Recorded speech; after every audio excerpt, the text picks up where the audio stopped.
And you know what? Just to be a little shit, I'm gonna post the same GIF I did last time. Yay. You get Yay. 2 of them now.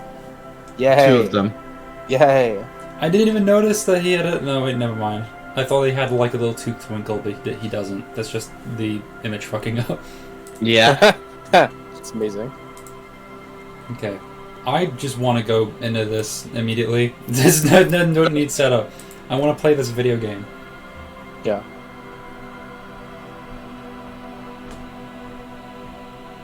Please respond. Please, please, please. Okay.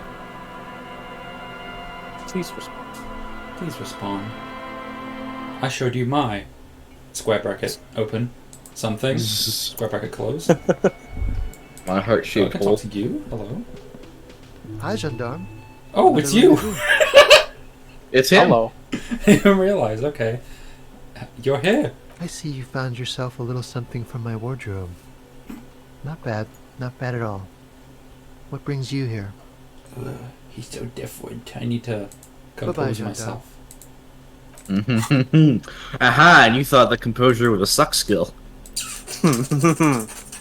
Shut up. You will soon learn that composure is a fuck skill. Oh, I can take amphetamine. What else can I have for composing? Get myself cozy. Get myself calm. Get myself calm. Ah, my shoes.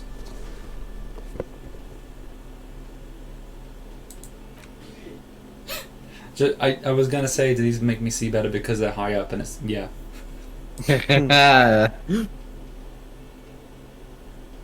Okay, this is the most composure I can have on my person. Maybe I should take off logic? I don't know, I'm gonna be talking to somebody, so... Yeah, I'll keep it on. Let me take speed. Now that you've acquired some stimulants, it's time for a little pick-me-up. Wait, but Time Kim is to here. detect. Oh, he'll be disappointed. See? That's your problem. A lack of confidence. Speed can help you with that. And, Kim, This is gonna it be can really help bad for you my with health. everything. Isn't it? It's not ideal, no. But you need the zeal. Let's face it, you're never going to finish this case without cheating. Will it make me into Super Cop? It will make you into more than that. A mega cop. This is your modus operandi. This is how you've done it for years. Let's go. Okay. You raise the bottle, close a nostril, and inhale furiously. The rush is almost immediate. It tastes bitter and caustic and stings a bit inside your nose. I love ingesting so many things. Mamma mia. Now the taste is slowly receding into your throat. The rush is growing in intensity. Your little heart pounding like a bird in a cage. A sweat breaks out across your brow. Your jaw clenches.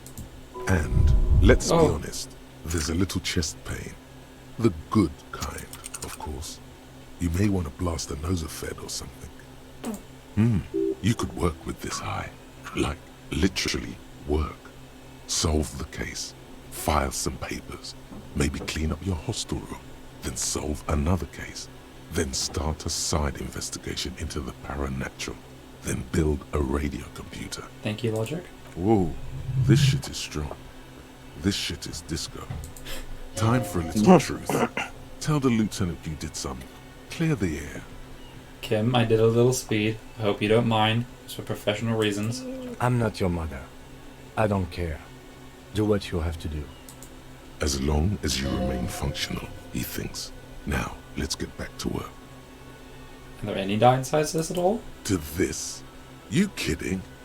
There are downsides to not being on it. There are massive downsides. It's a potent neurotoxin. You're turning yourself into a frayed idiot.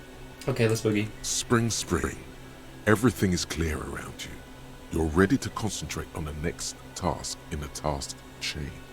In the bottom right corner of the screen, there's a speed button. Yay! Speed gives +1 to motorics. I love speed button. Anyway, this raises all my motorics, which means that I could put up perception again. Which I You sure very could. much may want to do. Blink. You're also on a limited timer for. Oh, you already did. Okay. What? You were also on a limited timer for conceptualization as well. If you want to max that out while the cap is still high. Don't want to do that. I'm good on conceptualization. Hi again, Yeah. Gendarme. He's so different. It's for Aww. sports. He's a sports guy, all about physical prowess and athletic skill. Nothing else here. What are you doing here? Admiring the atmosphere. What about you, officer? I'm here to kick some ass and solve the case I'm working on. Well, here's to you. Okay. Tell me again about that muscular type who came to investigate the crime. Oh yes, let's see. Here's to you. He knocked on my door a few days after the lynching. I think he was going through the entire building, asking questions. He sounds like the guy. He sounds like the cheers to you guy. Fuck. Yep, he does. Fuck. He does. Nothing. That I didn't see anything. And he believed you? Why shouldn't he? Did you tell him about your friend? What friend? Your Sunday friend, the witness. No, I don't think it came up. What did he look like? Muscular, handsome, strong, like one of those military types.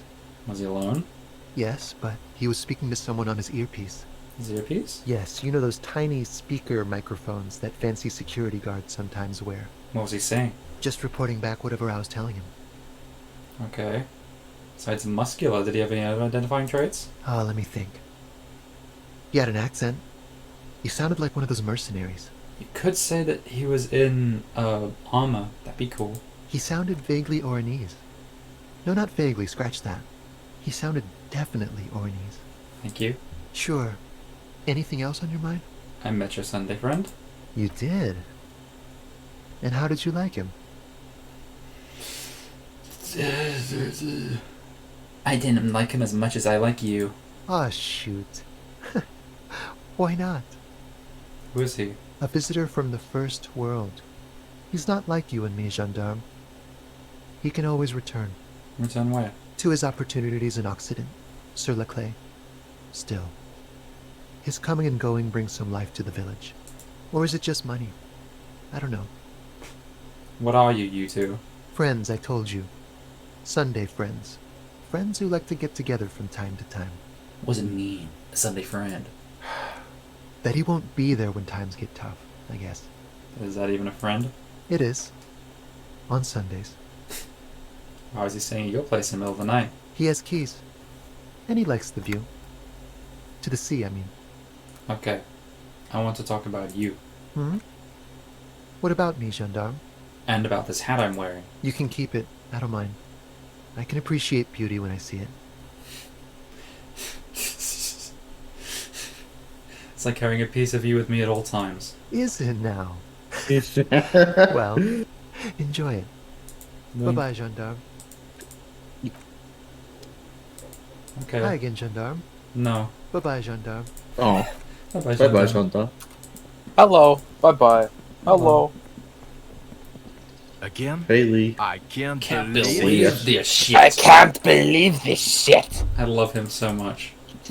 He's genuinely one of my favorite voices in the game, alongside Jules, I think. Jules is great. Oh. I just think that the French voices in this game are peak. Oh, absolutely. Huh? When I listen to this game for too long, I start making thoughts in French. I do You too. think you have a pretty hot suspect right now? I don't start you? falling asleep. Let me Sai be said you. Kim is Freddy Fazbear. Huh? Is Sai in the chat? Says, No, Says Sai's in in general Discord. of server. Soiver. Flavor. I think Kim Kitsuragi would make an interesting mascot. Not a Freddy Fazbear-esque mascot, but I could see him shooting me. Frizzy Killing Pass Bear? Freddy Fazbear. Ooh, Among Us. Oraxo, horse in the What are chat. you Horse in saying? the chat. Horse in the chat says Among Us. Yo, always love speed. I'm monitoring the chat now because that is my job. That is my Thank you. sworn duty as simp. Is that what you offer me? I am for that for many people. Okay. I am a simp among simps. Okay. Yeah, and? Notice how it came together without casting too much suspicion on Clasia. It was nice and ruby-centric in the end. Volition, what do you mean? Anything struck you a bit off about this mishmash? Turned out that the bullet was an antique. True. Strange how you conducted the whole advanced ballistics analysis and then hand-waved it. The bullet was jacketed. They don't just lie around everywhere, do they? Good point. It is rather rare these days, but do continue. And so far no one has mentioned hearing the shot. Notice how this hasn't come up at all. Even Hardy and his boys didn't mention it. Neither did you. Okay. That's right. Finish thought.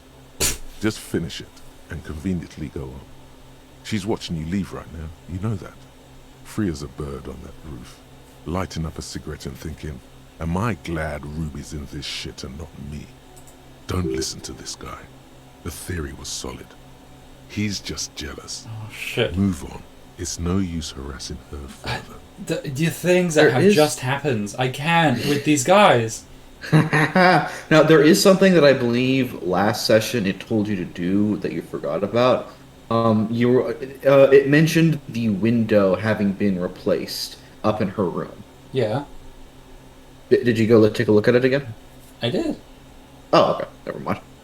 I used the visual calculus and I was like, oh, it's a little difficult to see, but okay. Just- Can I talk about this again now that I know it was definitely me? The tracks are as they have ever been. A bit more worn, perhaps. Yeah, no, okay, I already did that. Ruby in the village, find the boy. I should go talk to Cindy while I'm here. And also call the station. Do that right now.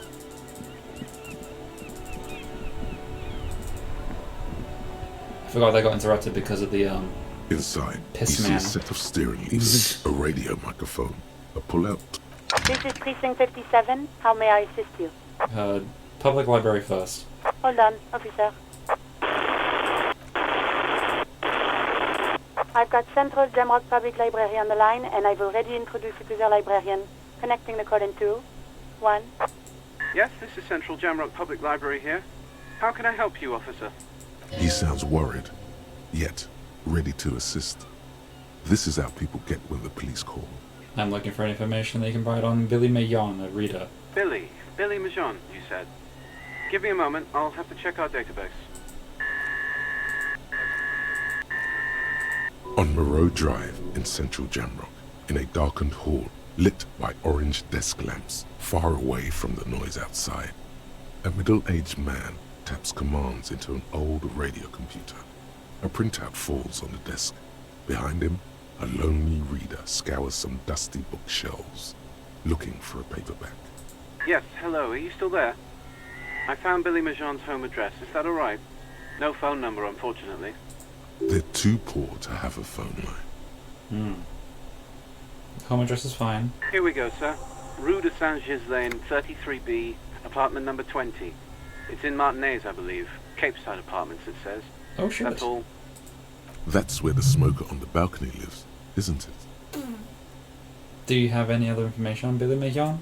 It says here that they returned their last book just a few days ago, but I wasn't at work that day. Do you know someone who was? Marie? Marie? Do you remember a reader named Billy Majon? They returned a Tybalt book the other day. Maurice, what? A woman yells. Then, yes, okay, if it was the police. Yes, it was my colleague Marie. She said that it was Billy's husband who returned the book. He also asked for this new sci-fi release, Lowe's Radio City 87, but we don't have it yet. Good, you have a name now.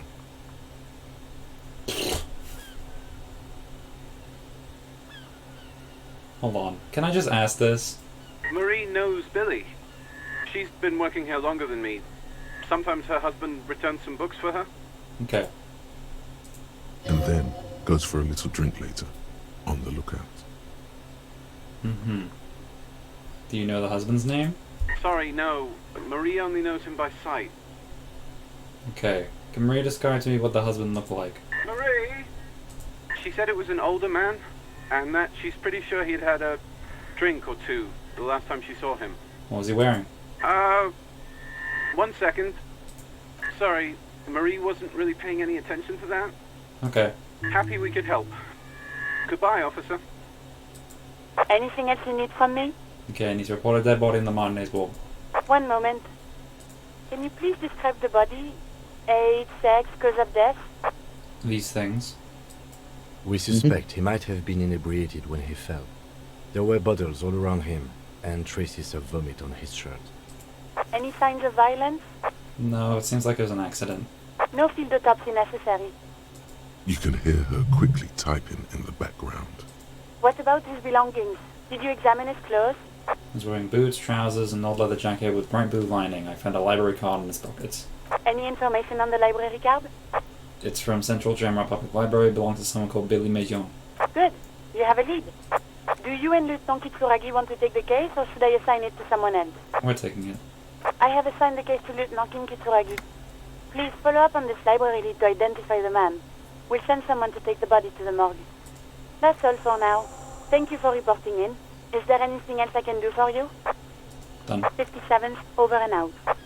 In the cabin, you see a set. Okie squoky. What now?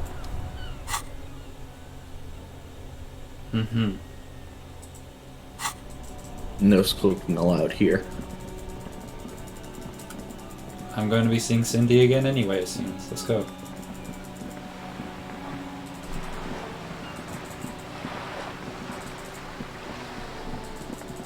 Oh, I love side content. Oh, I love not doing that thing that Everett wants me to do. Aw, Beans, you don't want to do the thing that Everett wants you to do? Fuck no. There. Do you smell that? Smell what? Can you not detect that inimitable whiff of dissatisfaction and restlessness? That sense that the world is in need of dramatic, even violent Are you saying there's a communist nearby? Without a doubt, Really? the political What? olfactory cortex doesn't deceive you. The smell is coming from that balcony over there. You mean from Cindy? Certainement. A precocious communist youth. A symbol of a kinder, more hopeful future. Now's your chance to establish contact with your revolutionary brothers and sisters. Oh, but Everard is the champion of the working class. I cannot love him. No. A chance to establish contact Yeah. with the future. What a beautiful, terrible thought. Everett has your best interests in mind and the best No, he interest of doesn't. everybody else. No, he You doesn't. gotta. Yes, he does. He doesn't. You're echoing his words. I'm echoing so many words right now, including my own. Yeah. I am belief, truth, and knowledge. Liberty, Hello, America. Have you come to admire my mural? I found some drugs in the core room. Yours? They just might be. Rough stuff. If you take the ride, you'd be wise to buckle your little pig belly up. Her neurons must be on fire. The heat creating waves and ripples in all she sees. Above all, in her painting. Does it make you see everything all art-like? You really think I need to be high to see the world as art? Poor unimaginative piggy. How I wouldn't want to have your peepers. Piss friend and fuck the world send their best. I don't believe it. I've never known those boys to have manners. The bemusement in her voice doesn't fully mask genuine tenderness. I think they're afraid of you. They'll never be skulls, but their hearts are in the right place. What are you even trying to achieve? She throws you a conspiratorial glance, then presses her finger to her lips and squints up at the sky, as though straining to hear something in the distance. Have you noticed the quiet? Every so often, you might hear a gunshot pierce the air somewhere in Jamrock. But in Martinez, no gunshots, no sirens. The people are languishing in boredom and complacency. This place is a sepulchre. We'll paint it red. We bring the raucous. You bring the sirens. Think. Bringing of the law, Law Jaw. Look at his jaw. Okay, Lawjaw! so we now know Lawjaw. why you have Lawjaw. Why you say the law in a weird manner. And why your jaw does that thing. You had polio as a child. Oh. You hadn't gotten vaccinated. It must have been right after the revolution. Not a lot of vaccine going around then. So you got infantile paralysis due to polio, and this jaw thing is a complication from that. Admittedly, it's not very funny, but you overcame it. This little infant survived and became a sharp-shooting super cop. So, fuck you, polio. Fuck you, polio! Fuck you, polio. Woo! Succeed So all hand-eye coordination passes? What? Yep. What does Cool. that mean? You know those little, Succeed all of them, I guess. yeah, you know the little passives, not the white checks, but the ones that pop up when you're talking to somebody. I get all of them? Yep. Okay, Cool. cool. Now I'm not sure how many hand-eye coordination passes are left, but you get them all now. So we will see. Okay. You have a good chunk of the game left yet. I do. Also, Still have by my the own way, subject. just now a fucking tweet popped up on my timeline. Disco Elysium was the worst thing that ever happened to me. I picked up a Capri Sun, and an icon named Electrochemistry popped up in my brain and said, "Ah, Capri Sun. 3 grams of sugar, all in a convenient pouch. Drink it all in one go. Put all those grams directly into your bloodstream. You deserve it. You need it." I deserve it. I need it. Oh yeah? Hello again, officers. Have you come to admire my mural? Fuck, I forgot that you were the lead for the armor. Yes, that's what we're doing, not politics.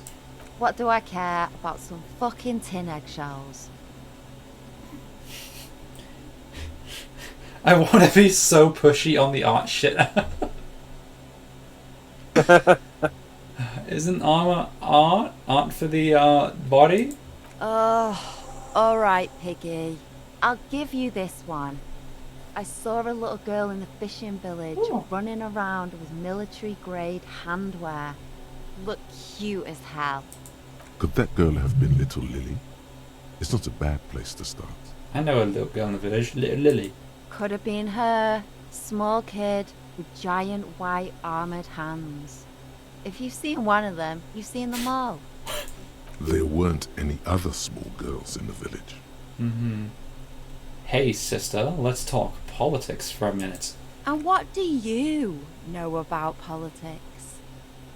My nose told me that you're also communists. We should team up, join forces. Well.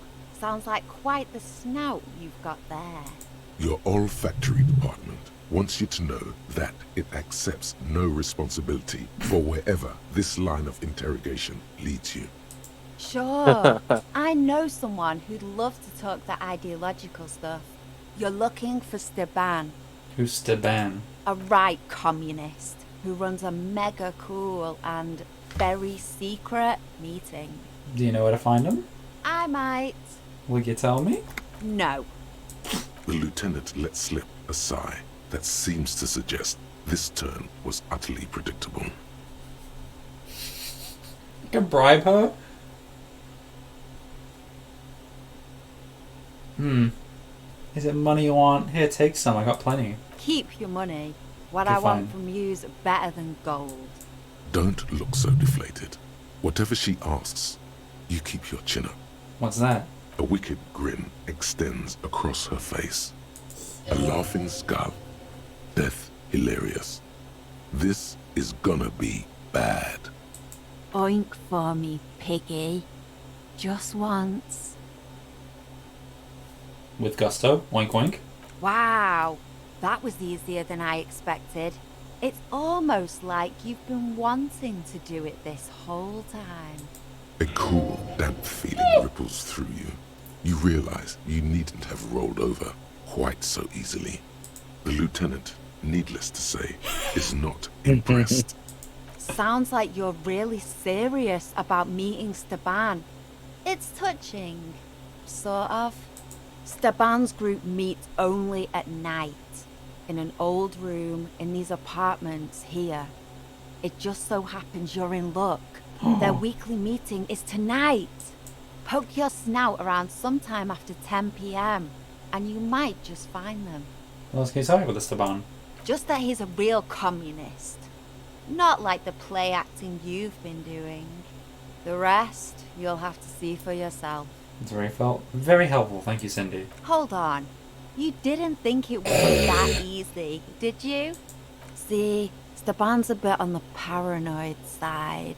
He's got all these mega secret passphrases to keep out infiltrators and the like. You can't join the meeting without one. Do you know the passphrase?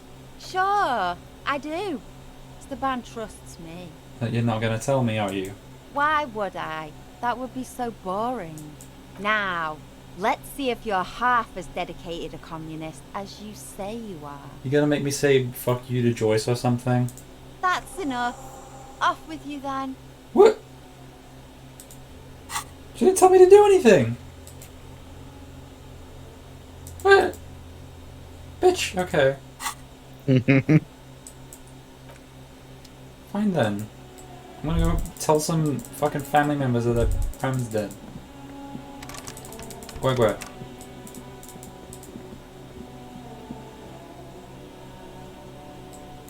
Oh, this is the penis room. Coal room. The penis room, yes. No. How do I see apartment numbers? I need to go 20. Probably just be close to where Smoker was.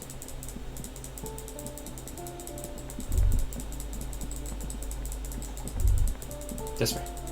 This way, Dad. This way. No. No. This way. Up there, this way. Yes. Okay. One of these. Oh, you.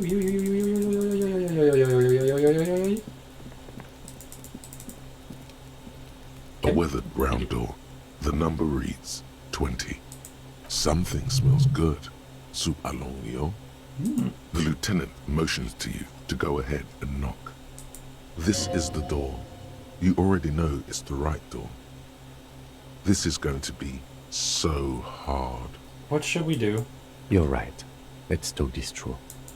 You hear light footsteps passing by the door and some folk music playing on the radio. We have our first preliminary identification.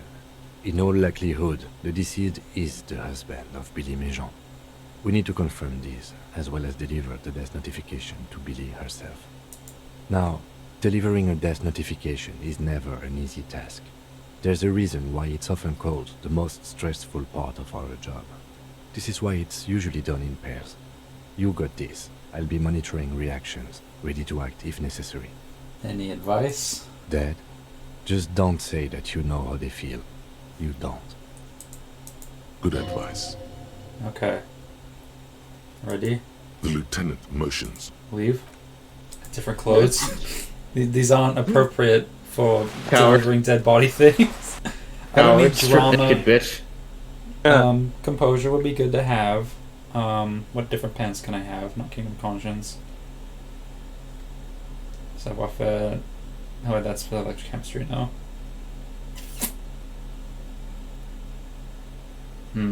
More empathy. Yeah, that's what I'm feeling.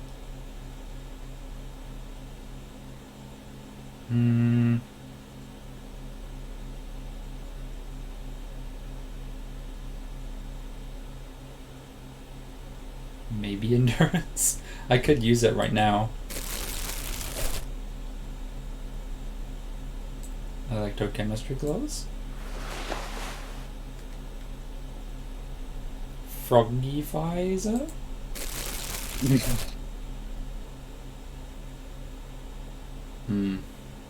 Maybe reaction speed. I don't need rhetoric. Well, I'm gonna be speaking to a person.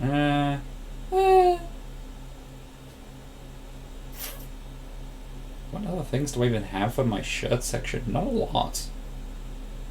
Put on the white shirt. A weathered brown door. Something smells. The lieutenant. This is the door. Can knock. Hello? Who is it? And someone turns down the radio. Is this Billy Majon's home? This is the police. Please open the door. The police? A moment, please give us a moment. Tidying up. Nervously. There's fear in her voice. Come in, the door is open. Okay. Hi. I should look at things with my balls of eyes. Mm-hmm.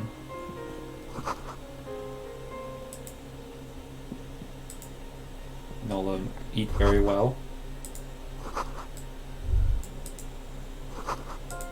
I need all these balls. Your first priority is balls. Oh. I need these sadness balls.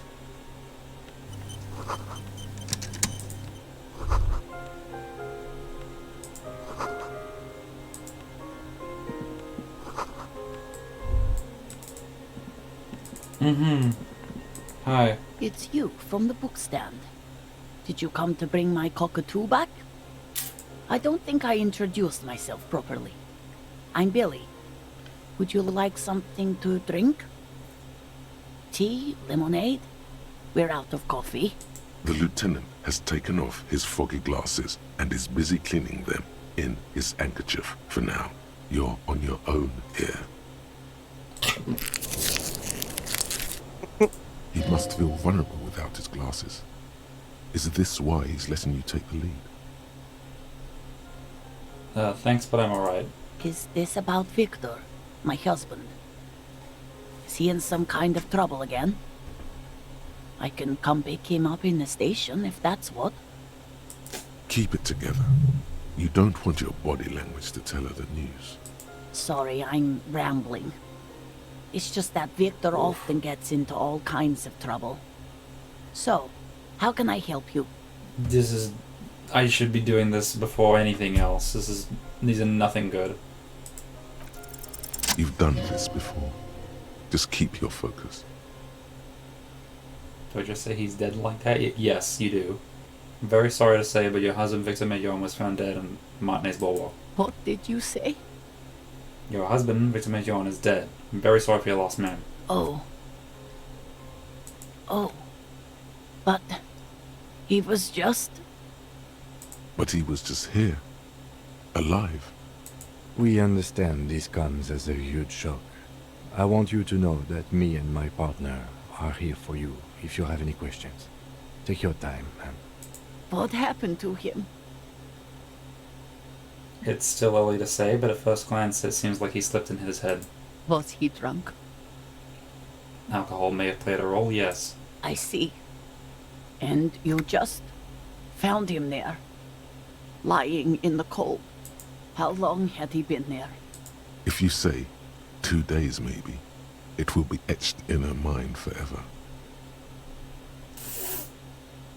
It couldn't have been long. She blinks, eyes welling up with tears, as her hand starts searching for something from the pockets of her dress. The handkerchief. Give her Lieutenant's handkerchief? I'll say no words. A small, terrified smile quivers on her face as she takes the handkerchief and wipes away the tears. She looks disoriented. Is there anyone we could call for you? A friend, a family member, someone who could be here for you? No. I just need to tell my girls. Unreal. God, should I call them? Should I tell them to come home? No. A day. Take a day to recover. We better prepare when they come home tomorrow. Good. It's probably the right thing. Thank you. Just tell me, what do I need to do next? Where is he? Can I see him? We've taken him to the city morgue. The local coroner will be contacting you shortly to arrange the funeral. Here's his number in case you want to contact him earlier. A very good call. Is there anything else that the RCM could do for you? No, I'll call you if something comes up. I'm still... Thank you.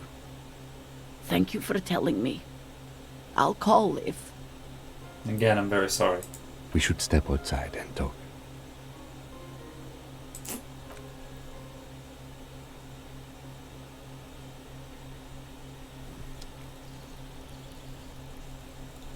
Naked? You did well. What now? I'll call the station when we're finished with the day, and let them know the name of the deceased. That's it? That's it. We should get back to our case now that our duty here is done. What about Billy and her kids? They'll manage. They have to. It's not your place to live their lives. Right, okay. Let's go. Damn. That is also one of my favorite scenes of the game, as well as Gandark's. Mm-hmm. It is. I've been reading, Let's check on Kuno's dad. Oi? You have better perception now. That's his real name, is Kuno, huh? The aging alcoholic is still there, breathing. Damn. It's been a few days, man.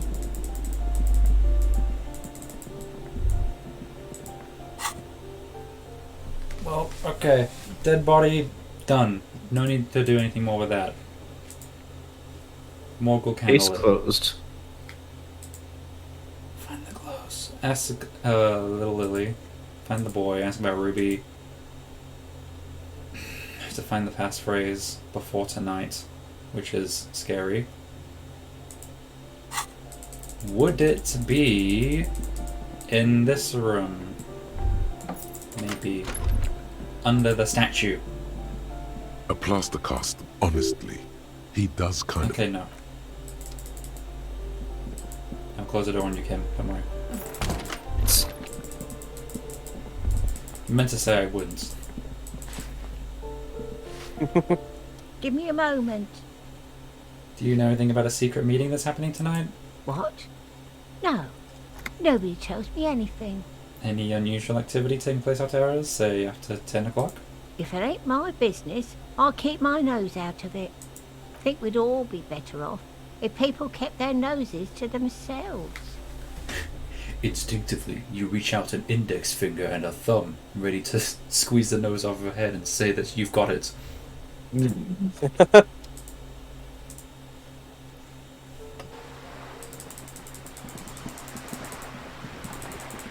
Hi, Joyce. Checking up. Oh. It's a village on the coast officer. Okay. I'll see her then.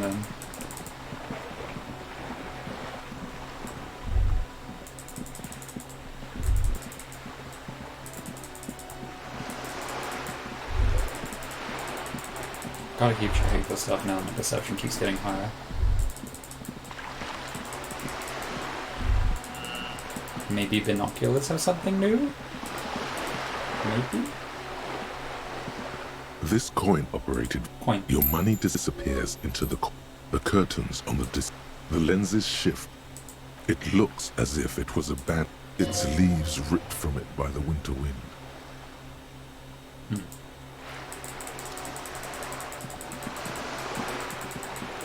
Don't think it's the right angle to be a vantage point for the shooting. Also, hi guys, you're back.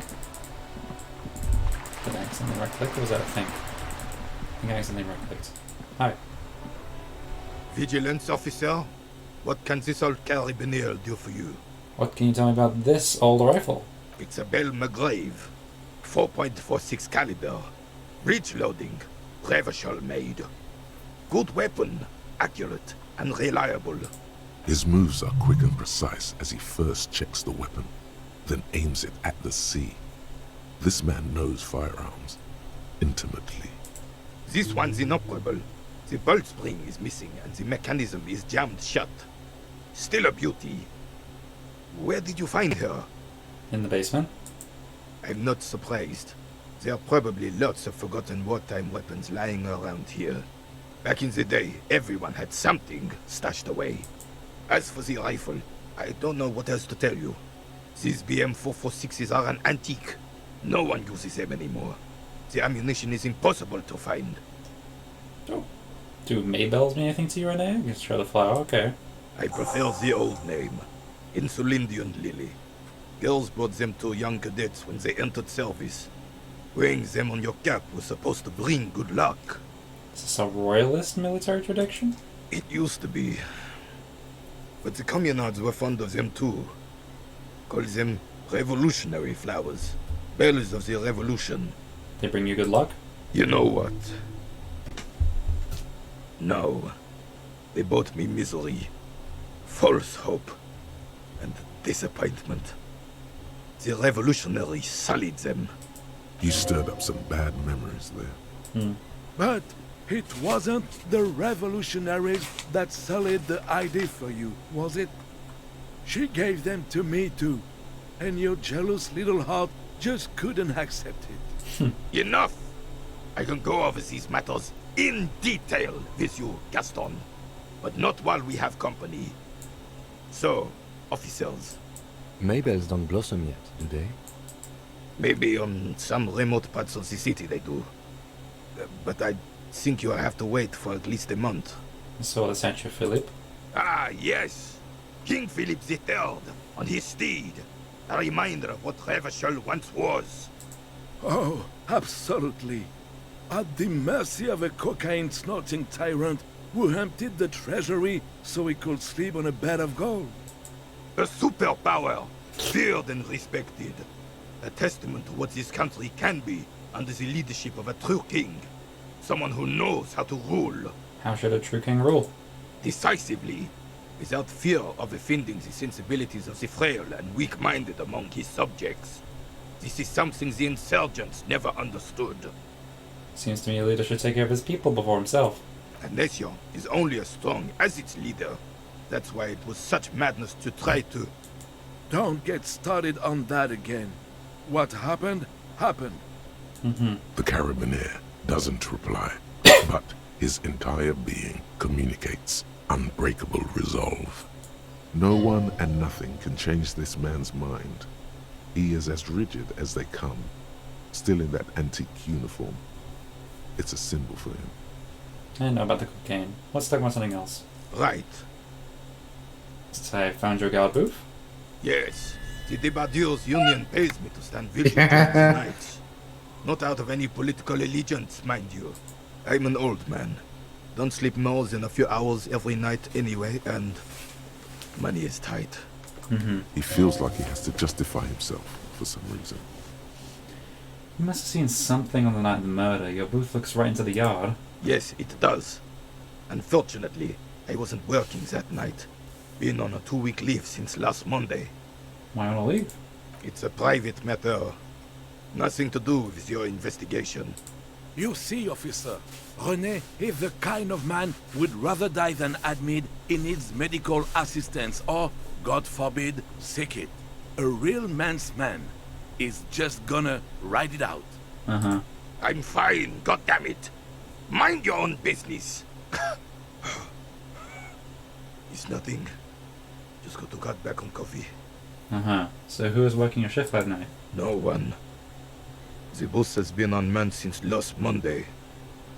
There's no other guard. It's just me. No one has been guarding the container yard since last Monday. Yes.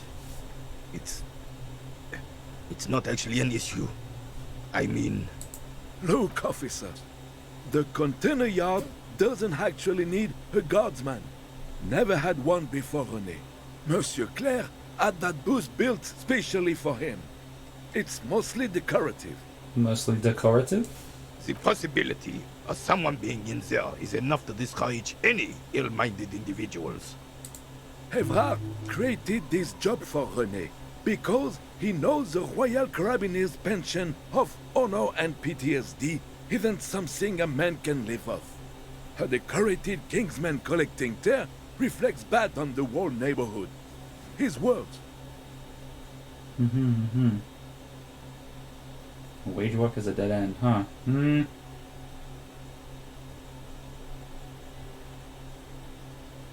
Proudly hold out the tear bag, okay.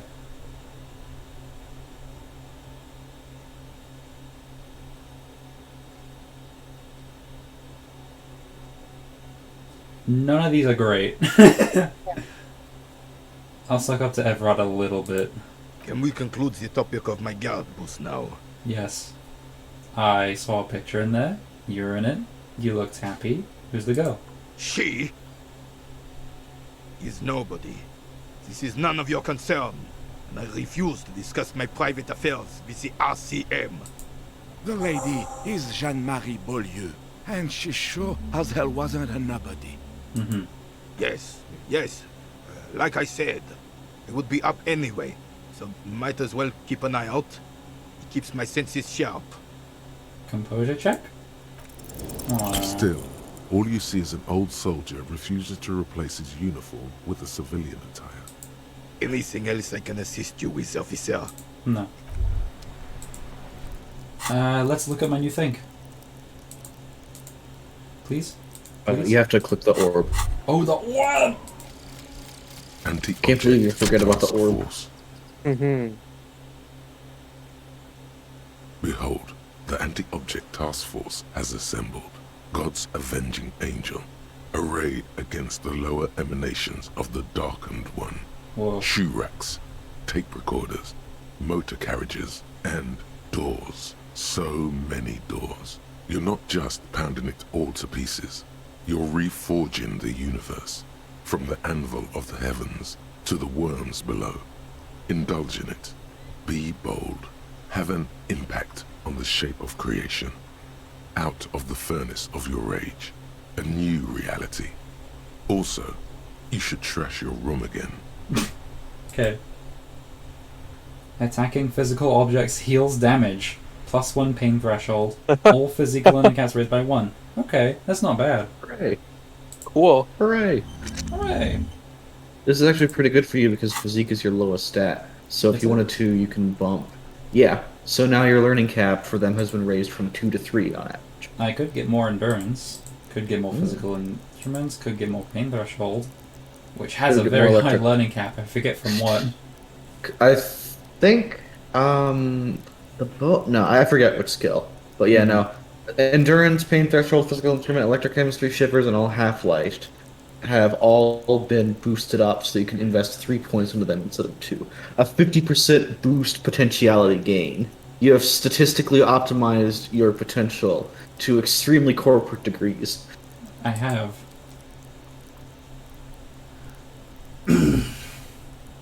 All that's left to do is specialize, really. Which is what I've been doing. Pretty well, I think. Oh yeah. I could go more physical instruments. Let's look at things. Anti-Object Task Force.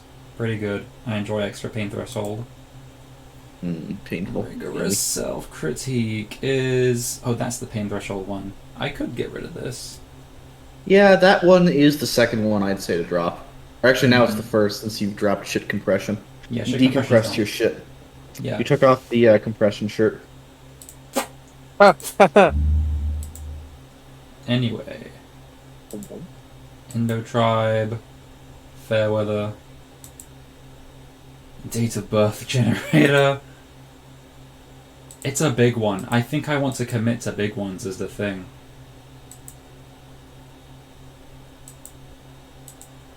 What would White Morning be?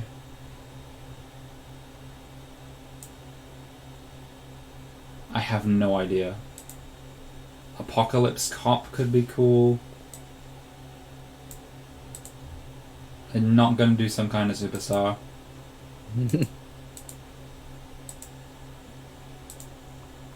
Not gonna do Hobocop.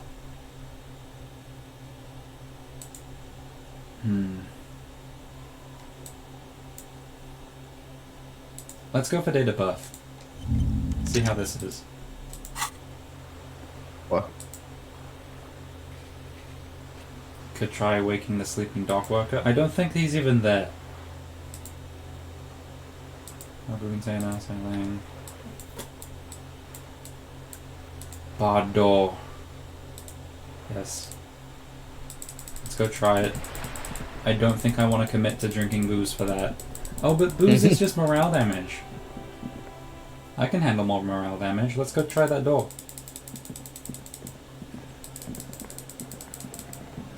Any chance I could do it from this side? You see a heavy steel. The door does. No. Hey. man ponders. No. Door, door, door, door, door.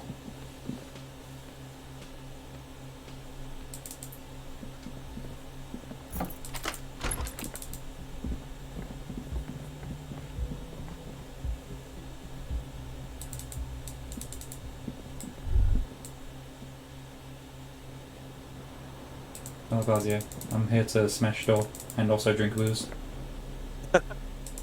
Not in that order, sadly. I'm here to drink booze and smash doors. And I'm all out of booze. I'm out of booze. Why can't I? Please. Bitch. Move to here. There we go. Look up, love. The same small, heavy door. Hey! In sight. Cool. Couple things. Let's try it. Damn. Football kick. Ouchie! Failure. You give it another, more ferocious kick. The door still does not move. Demolish the place. I don't see how this is going to give new results. There must be another way in there. Below, in the Union box, was there something behind the window? In the hawthorn branches, brushing against the glass? What? No one knows. It is a fleeting feeling.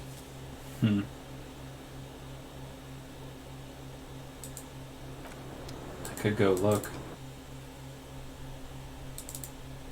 A fleeting feeling.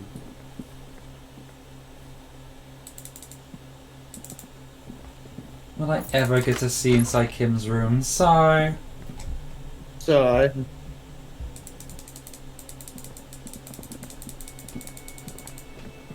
No. Behind the dockworkers, a ceiling height door. The hawthorn branches scrape the Whoa. glass like bony fingers. Inland side going downstairs. Mysterious door scene. A blue bird flew by. Wing beats. You've been here for a long time. Really been here for ages. Okay, game. There's a yellow ribbon tied to one of the branches. Light yellow, faded with time. A tiny splash of colour in the blackness of the thicket. Hanging from it, a bronze key. It's close enough to the latch up there. One can slide it open and just take it. Surely not a coincidence. Someone said a key in the bush. Huh?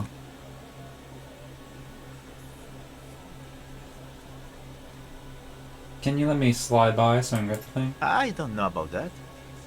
I'm comfortable here. Don't think any sliding would really help right now.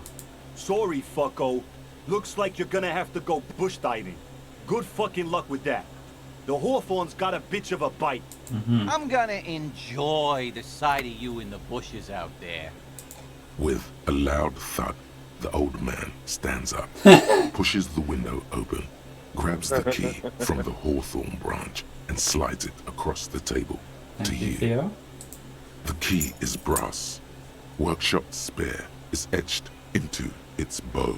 The old man closes the window and sits back down in silence. Come on, man. We were just having some fun. Where's the harm in... I'm tired of listening to your shit. Thank you. Don't thank me. I don't give two shits about your key.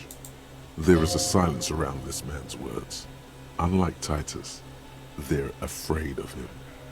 That's the type of respect he commands. Okay, does anyone know why this key was hanging right outside the unbox window? Didn't even know it was there. Boys. No idea. Never even seen it. Someone must have hidden it there before this room became our place. I wonder what doors does it open? It could open the door in the kitchen. The blue door. It says workshop spare. Maybe there's a workshop there? Maybe this is somehow connected to Ruby into the roof? Your secret root theory? You're grasping for straws, cop man. Why'd she put it back if it's hers? A little wisdom from old Titus. Not everything is connected to one thing. Keys just lie around. It's a messy world. It's said but it's without a video aggression, game. as a gentle advice. A very well designed video game, I will say. But blue door. You see, Sorry. the key fits the dimple lock. It takes a bit of effort to turn it after all these years. But then, the lock clicks. Dust rises before you like mist. A tomb? Haunted by regal spirits from distant ages. No. Smells like engine grease and cut wood. A workshop. Mm-hmm. Let me in.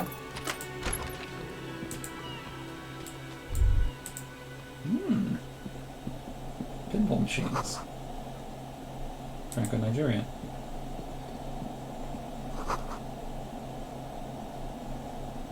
Huh.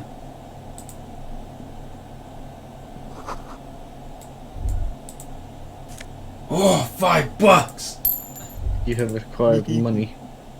I got $4 Over there, in the corner. The pinball machine? Not just any pinball machine. Is This is the pinnacle of pinball. Cornelius Gordy and the Mountain Goats. It's lit. You can't wait to get your hands on it. what? It's lit.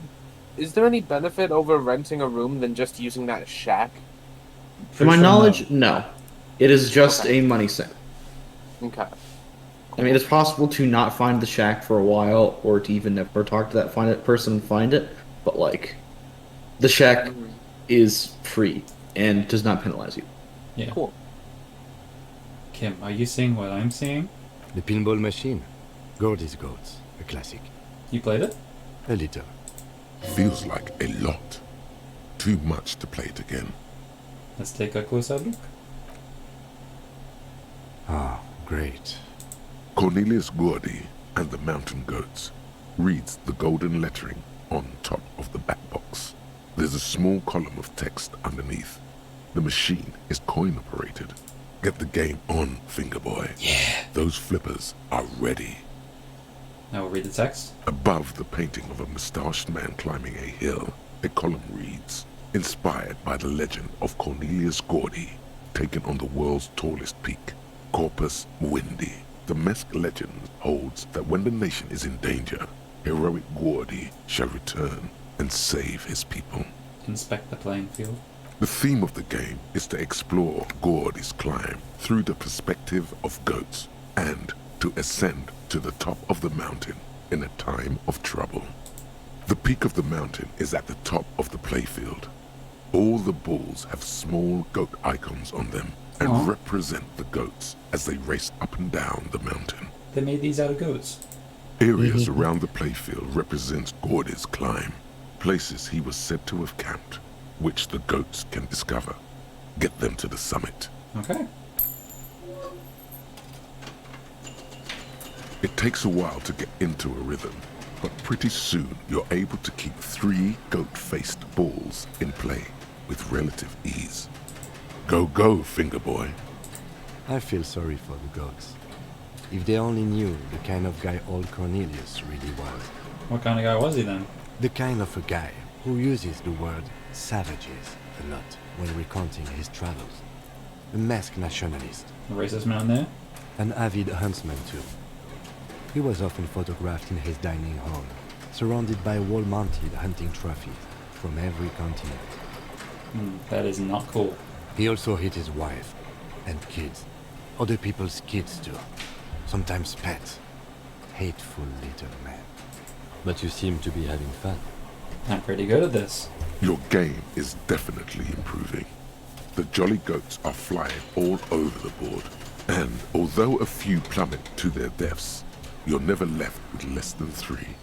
Suddenly, a special passage leading to the summit slides open at the top of the board. This is where the balls need to go. Concentrate and aim for the narrow passage. Maneuvering a goat ball into a position for a perfect hit isn't easy. More fall to their deaths. But finally, the opportunity presents itself. One of them gets through. Hand-eye coordination check that I have passed? Tiny hammer shatters something inside the machine. Something glass. What? The words "Pale Rupture" light up on the speaker panel, Huh? and the machine starts filling with a thick, milky fog. Something's happening. Congratulations. This is where the game ends. It's a cheap way of getting more money out of the players. A stupid nihilistic finale. There's so much fog, you can barely see anything. Some is actually leaking out of the machine, and one by one, your goats start slipping, disappearing into the milky nothingness. This can be navigated. The balls leave almost imperceptible disruptions in the fog. Use them to calculate where they hit next. You're down to your last goat, going mostly by sound. Eyes are useless at this point, but that goat is something special. 5 times you snatch him back from the jaws of death. You're in a perfectly balanced system where neither you nor the pal is able to get the upper hand. This could go on forever. Standable. Now, she can't even see it. The last goat plummets into the fog with almost suicidal glee. There goes nothing, finger boy. That was fun. There was nothing, finger boy. All these mesmerizing machines, just waiting to be plugged back in and played. Run my fingy across the dust of the white Deora machine. Feels like it might jump back to life any moment. The lights illuminating the white-robed woman. That's white Deora. Some kind of inane pinball theme, probably related to Messina during the DeLorean age. The history themes are the worst. The lieutenant grimaces, looking at the machines. Sounds like you don't enjoy pinball, Kim. No, I love it. I love pinball. Who doesn't love pinball? Let's move on. He doesn't. How fat was bad boy the peasant for? You can't fire them up. They are broken. Only that one machine in the main hall works. The Royalist Pinball. What a dumb name. Royalist Pinball. If they weren't broken, he would kick one of these machines about now. Kim Kitsuragi. Kim Kitsuragi. It's strange that he doesn't like pinball. Kim here is a Zeolite. His people are incredibly dexterous, and they all love pinball. Matter of fact. Hey, didn't you guys like invent pinball? Us? Guys? Stop. No matter, this is a failure. I'm failing. I'm going to stop. Okay. I don't like pinball because I had to learn to play it for an undercover job at a pinball ring. And it's a lame, boring, and unchallenging game. There. We can move on now. Damn. Super. Tip-top. This went pretty well, all things considered. Okay, what about the other one? The fucking Nigerian ball. Want to play that? No. Okay. This small elevator is dimly lit by a bulb that's been glowing for ages. The latticed cage is open, inviting you to step inside. Smells of nougat and sweat. Your head brushes up against the ceiling. There is a control panel to your right, and just enough room for 2 people to fit in. Just enough room. Kim. Oh, I might need to take this by myself, unless... The maintenance card under the control panel reads, You wanna squeeze? Last maintenance, 10th July, 88. 88? Last maintenance was in 88? That it does. I say, let's brave it. This elevator was last maintained in the future? No, it was maintained in 88 of the previous century. Jesus Christ. So it's not a message from the future? No, I think the bureaucrats just forgot about this backroom elevator after the revolution. That's fucking nuts. Okay. There are large rectangular buttons, monter, descente, and an international call for emergency assistance. That third one appears to be broken. I wonder what this elevator is used for. Seems like a small freight elevator for transporting machinery. For that, it's pretty quaint. Okay, let's go. Ooh.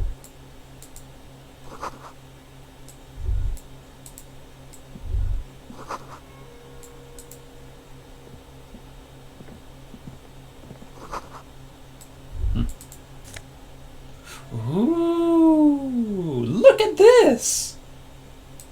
What a sick coat! That's my things. Looks great with the bow tie.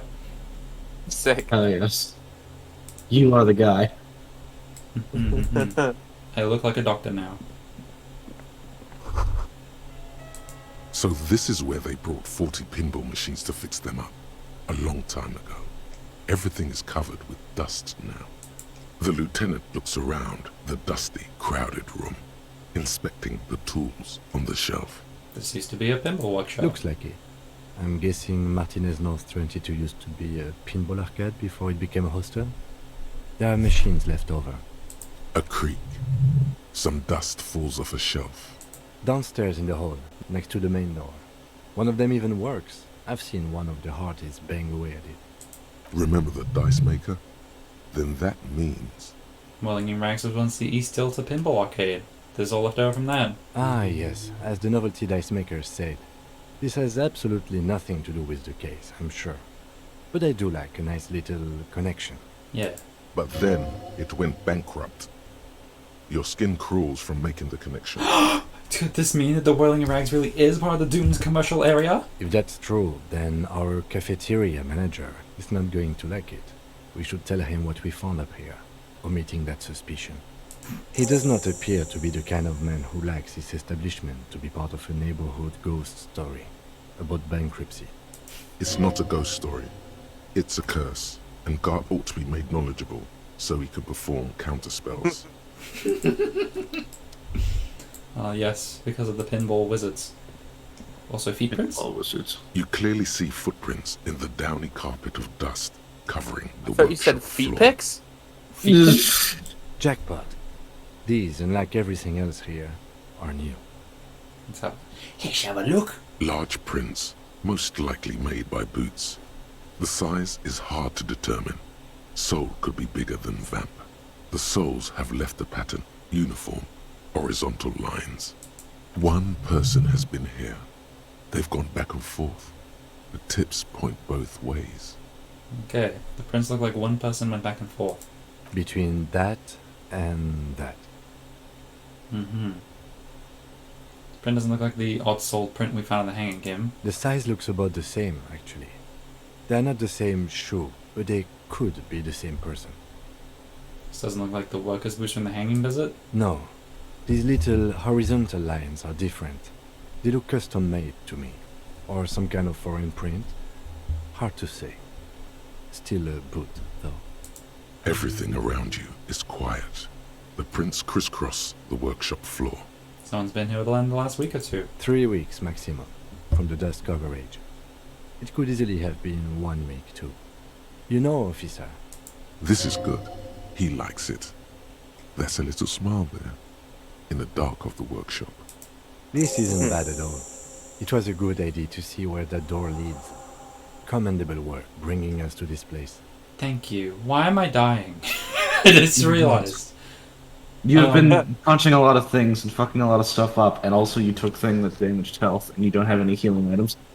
True. Okay, what does this mean? It means someone snuck through what seemed like a secret route, leading to the roof, from where you can shoot our victim. This is significant. This prince, officer, could be the prince of our killer. Let's move on. I'm gonna quick save just in case I do actually die from something. Perhaps I want to open the barred door and see what's on the other clearly side. see foot. Jackpot. With a swift football kick from this side. You can almost see the shape of a man and a woman writhing inside, bathed in drug sweat and dirty linens. Bottles lie around everywhere. What are those people doing in there? You lean closer to the peephole instinctively. I bet they're doing something quite unnatural. They're sensationally unnatural. I think I can see into Clausier's bedroom from here. You can barely see through. Better not to jump to sensationalist conclusions here. The footprints on the floor, however, definitely suspicious. Mm-hmm. This is the barred door you tried to kick in before. Lightly punch the door once more, just in case. The door shudders a bit, as though it were laughing at you. I'm glad that actually healed me. Like, that is genuinely a thing that healed me from my Yeah. fucking thought. Okay, so what's on the other side? Unless we've veered off into a folded M dimension, I'm expecting to step out on the roof. We could ask Glass about this route. See how she reacts. Conceptualization? Folded M dimension. A reference to the popular science fiction series, In System. Look who's in a good mood suddenly, and reads science fiction. Hell yeah, Ken. Yes, it is quite likely that we will re-emerge on the M plane. Brace for psychokinetic impact. Or the roof.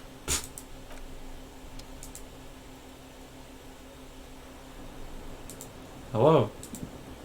Look where we came from. Officer, it's a fine day for questions.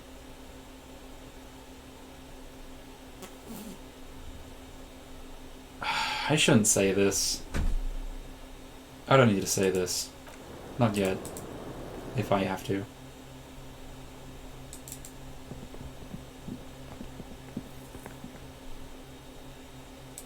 Anyway, I think I'm gonna go to Fritz and get some medicine. I have plenty money. You have so much money. What do you think about money? I think It is money all about can be money, you used. know?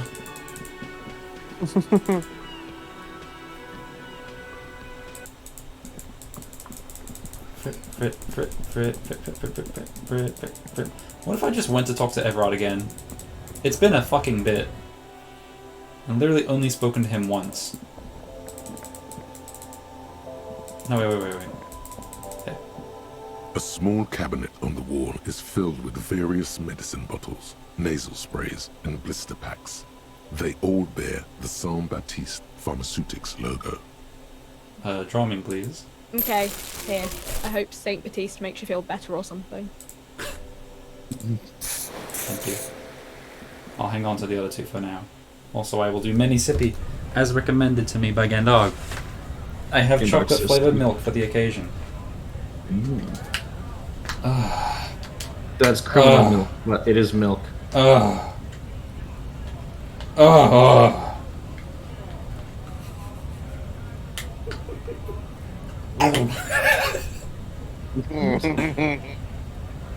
Okay, I still need to open it. This is a challenging task. Oh, it's scary. Meatball. It's scary. Meatball. I know meatball. That's why I went. You for are aware of meatball. I'm trying to open my fucking chocolate milk. Leave me alone. Leave me alone. Leave me alone. Leave me alone. Leave me alone. Shut up. No, fuck you. Fuck you. Fuck you. It's a ring pull that is too weak to pull because otherwise the ring breaks. I have opened these many times. I have to push it into my thumbnail. Okay, there we go. Anyway, what is it? Five drates? Yes.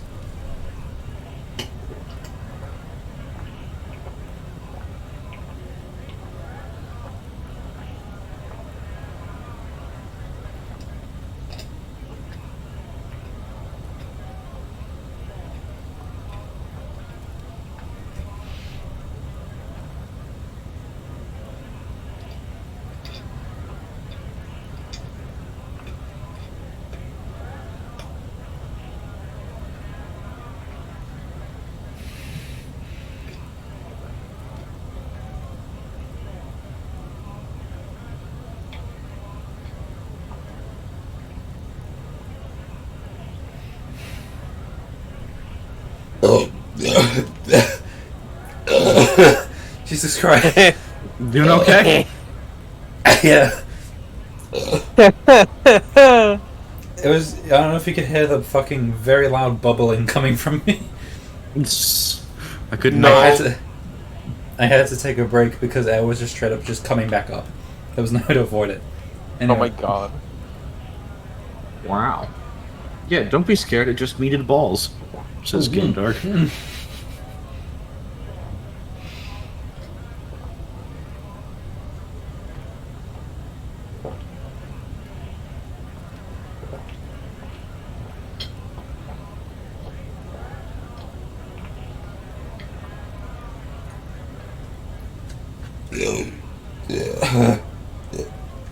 I think that'd be enough. Anyway, meatballs. Sure. What can I think it'll be enough. Thank you. Okay. That is my very polite way of saying no more for now. Anyway, meatball. A bite from a KFC mini fillet burger. Oh.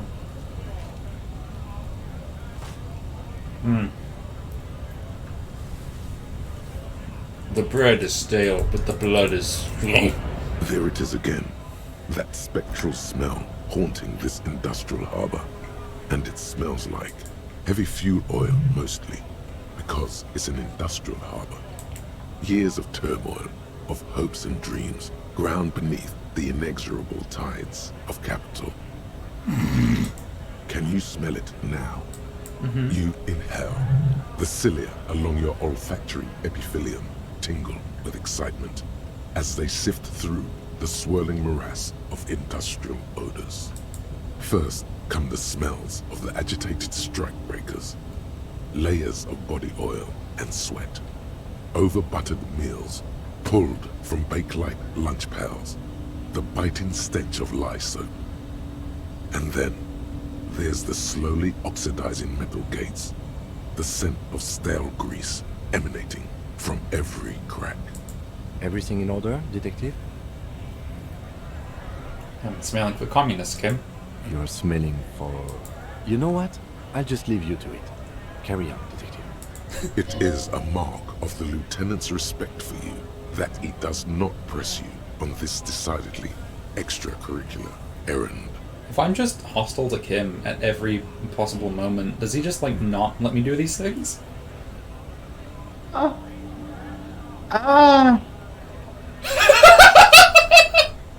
You can't ask that. You can't ask that.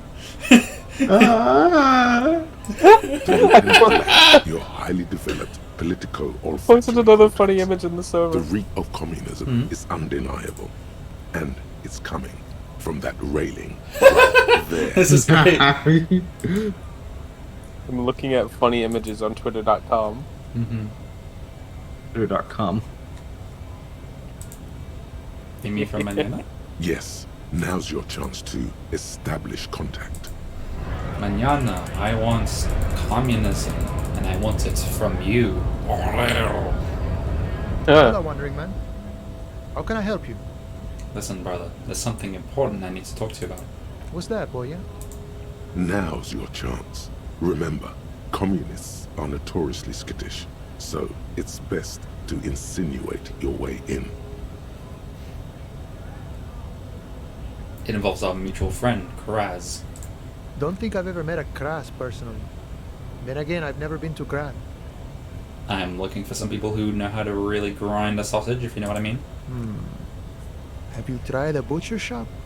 Okay, maybe it's time to abandon the subtle approach. What I'm trying to say is I'm looking for communists, you know what I mean? Ah, now I see. Can't say I'm surprised. You seem to take your communism seriously. Not a bad thing, mind you. It's good for a man to take time to think about the whole socio-political world picture. Oh, he certainly likes to take his time with things, especially when politics are at issue. So you've given up copying and now you're hunting comunistas. Care to say why? I'm not hunting communists, I'm trying to get organized by them. Oh, I see. I wish I could help. Unfortunately, I don't know many comunistas. I know you said you're not really a communist, but aren't you actually a communist? Maybe, maybe not. Either way, I'm not institutional. A man's got to blaze his own trail, in my book. Okay, so maybe he's not exactly a communist, but there's definitely some communistic residue about him. Ah, but you know, I did meet a Communism genuine residue. ideologo a few months ago. Perhaps Remnant. he's your guy. Huh? I said remnant. Oh. What? Why? Communism remnant. Oh. Communism Did he say his residue. name was Steban by chance? Didn't say anything about his name. Wasn't this sort of encounter where names matter? What's an ideologo? You know, a guy with a theory. Someone who likes to pit his theory against other theories in deadly theory combat. How'd you meet him? It was late one night as I was leaving the harbor. He was waiting on the corner in a bright white jacket. Classic Sarameritian style. He asked me for a light. We shared cigarettes. Then he asked me if I ever thought about getting into some of the extra physical branches of communism.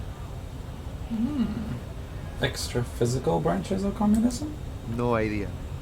I took it to mean he was asking me to join some sort of underground cell. A very old school organizing technique. The sort of thing comunistas used to do before the revolution. What'd you tell him? The same thing I always tell people who try to press some claim on me. I said, every boyadero rides alone. Okay, how do I find this guy? I couldn't tell you.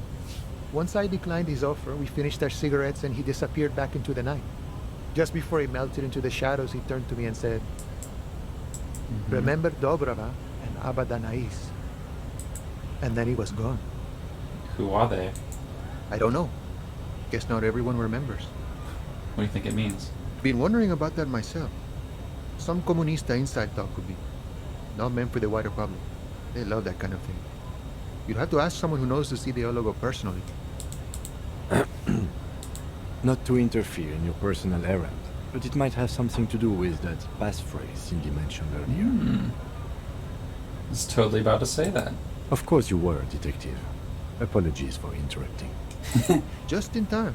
The faithful partner arrives with the key that turns the lock. You two make a good pair. I salute you, boyas, and wish you good fortune on this grand ideological quest. The man whispers a jaunty tune. A coastal breeze ruffles his hair. Thank you. I'm going to go speak to Everett and have it probably be a bad idea. Oh, my communism book. Every time I come back into that room, I'm reminded about my communism book. Your communism book?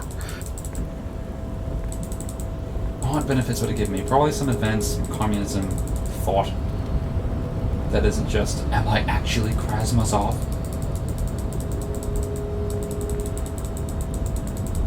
Wait? The great machines are sleeping. Hello.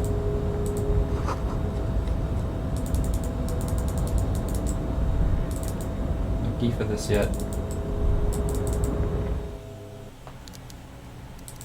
I hear you in here, McMahon. Hi.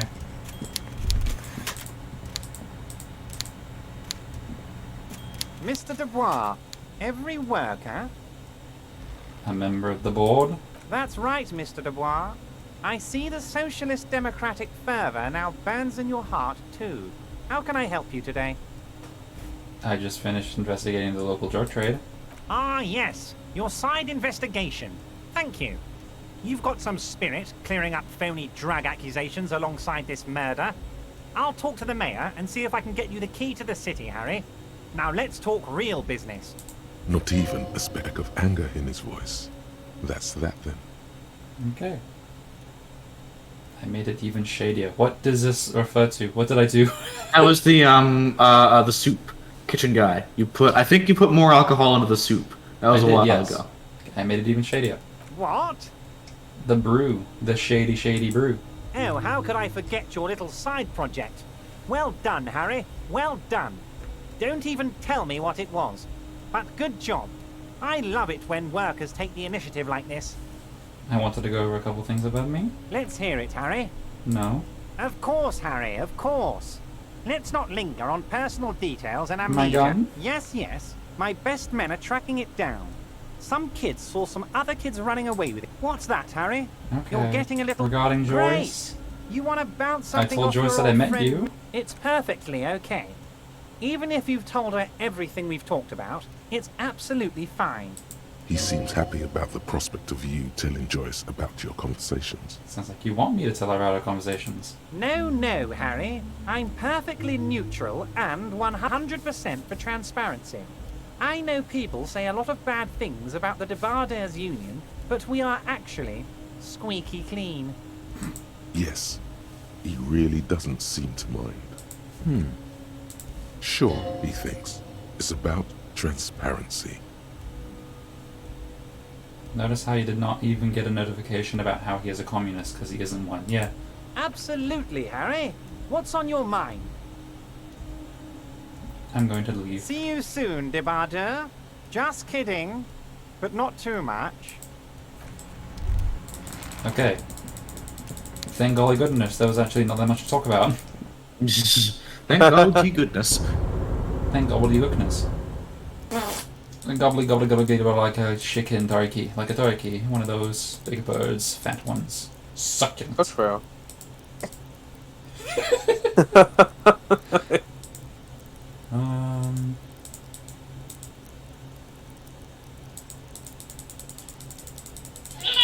I don't know what to get. Thoughts.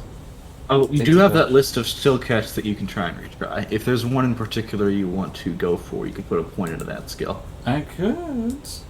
It's on your map. Yes. Anything I want to try again. Mirror, that's just fixing the mirror, I don't care about that. What was the logic to Kim? Talk to him. Kim. I think there's a few things with Kim you haven't quite done yet. Why did the 41st send me? Okay, that's with logic. So, excuse to level up logic, I guess. Yay! Yay? Yay. I don't know, Yeah. like, I was just gonna throw out a random suggestion and say logic before, so you said that, and I was like, yay! Okay. Woohoo. Oh, and the clear window. Yes, you do need to look at that again. I do, okay. I'm gonna go do that before I level up. Just in case I fail it, because visual calculus does sound like something interesting that I should level up. Wahoo. Wahoo. Snake, give me a yippee. Yippee! That's a pathetic little yippee. Before the cargo container. Its drawer has can not hear lessened whimper. since you were last here. I need more rhetoric. What is lowering my rhetoric? My bum hat, yes. Does anything raise my rhetoric? I'm pretty sure it does not. Do you remember anything that raises my rhetoric? I don't.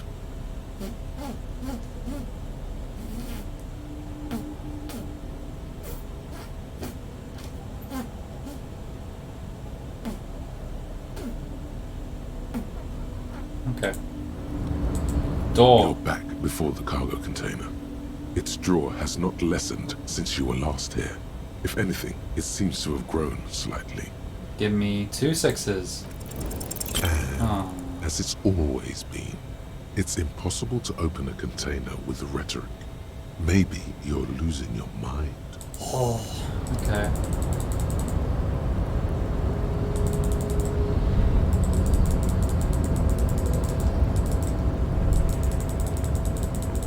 Hey, I'm now realizing, jumping off this point to reach my coat was a yellow check, and that leads into this door.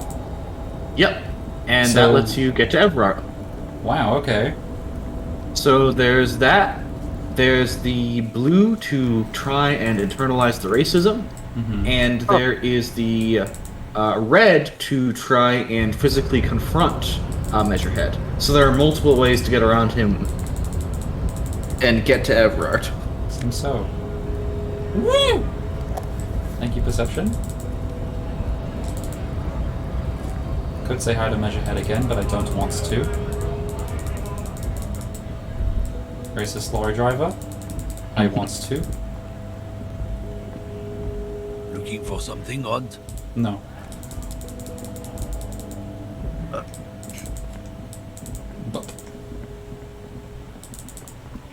What was I doing? I wanted to do the window. And also talk to God, probably. There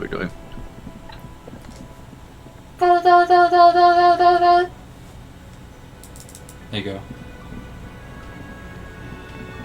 Hello, God. Hey, was there something you needed? Well, well. Bringing in that new bird sure made a difference in his attitude.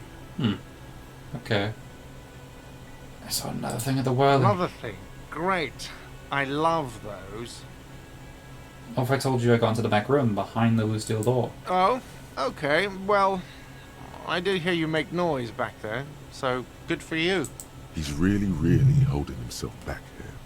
It takes a lot of willpower not to ask.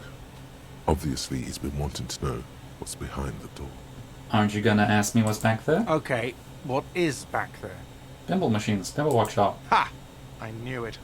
I've always wondered where those machines by the door came from. And they told me there was some kind of pinball thing here too. I knew it. Were there any back there? In working order, I mean. Why? Do you want to play? Because I might be up for a game. No, I was just wondering if you found pinball machines there. He was wondering about something business-related, about how much money he could make of one. Thinking of turning this place back into a pinball arcade? No, but we could diversify the entertainment options, seeing as you've opened the door back there. The machine we have in the corner now is broken. It wouldn't hurt to get a little life in here, other than the hellish karaoke machine. That one's always causing trouble. Sounds like he cares about the place.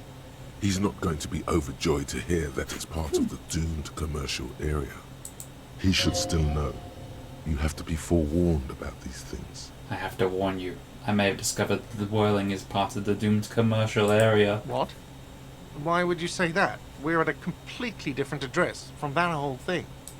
So he knows of the doomed commercial area and its address. He's thought about this. The whirling is listed on the intercom outside. It's one of the businesses in Building B. You should get your wiring fixed. I tried to call and couldn't reach you. I've been working here for a long time, and that intercom has never been used by the whirling. The whirling was once the East Delta Pinball Arcade before it failed. It's only a matter of time before the whirling falls too. Does this look like part of a doomed commercial area? This pre-revolutionary tilework? These high ceilings? The nice rooms? Well, most of the rooms. For 14 years, man. That's how long I've worked here. I've kept this place up through hail and through sleet. Fuck me, some doom ghost. He's done a fine job too. Though he's spoken of the place dismissively before, the hostel is actually very important to him. Really care about the whirling, huh? Yeah. It's slowly growing on me again. It's beautiful in its own way. Especially for this neighborhood. I've been trying to keep it that way. Mm-hmm. Even if it is part of the damn doomed commercial area. Should be so worried about the label, you know. I don't place much stock in the curse and so on, but the label frightens the clientele. Who wants to stay at a doomed hostel? Everything's doomed enough without that. Okay, who owns this place? Some real estate management company. They never come around here, just collect money from afar. Honestly, I think some money laundering might be involved. And who named it Whirling in Rags? Well, it sure as hell wasn't the real estate company. It was you? You look surprised. What? It's a great name, I know. Cafeteria managers come up with great names too. It's from a song. A song? Hail, Holy Queen, by the Ateneers. Hail, Holy Queen of the Sea. You're whirling in rags, you're vast and you're sad. Good pick. What about those other cafeterias you manage? What about them? One is a basement dive frequented by chain-smoking communists.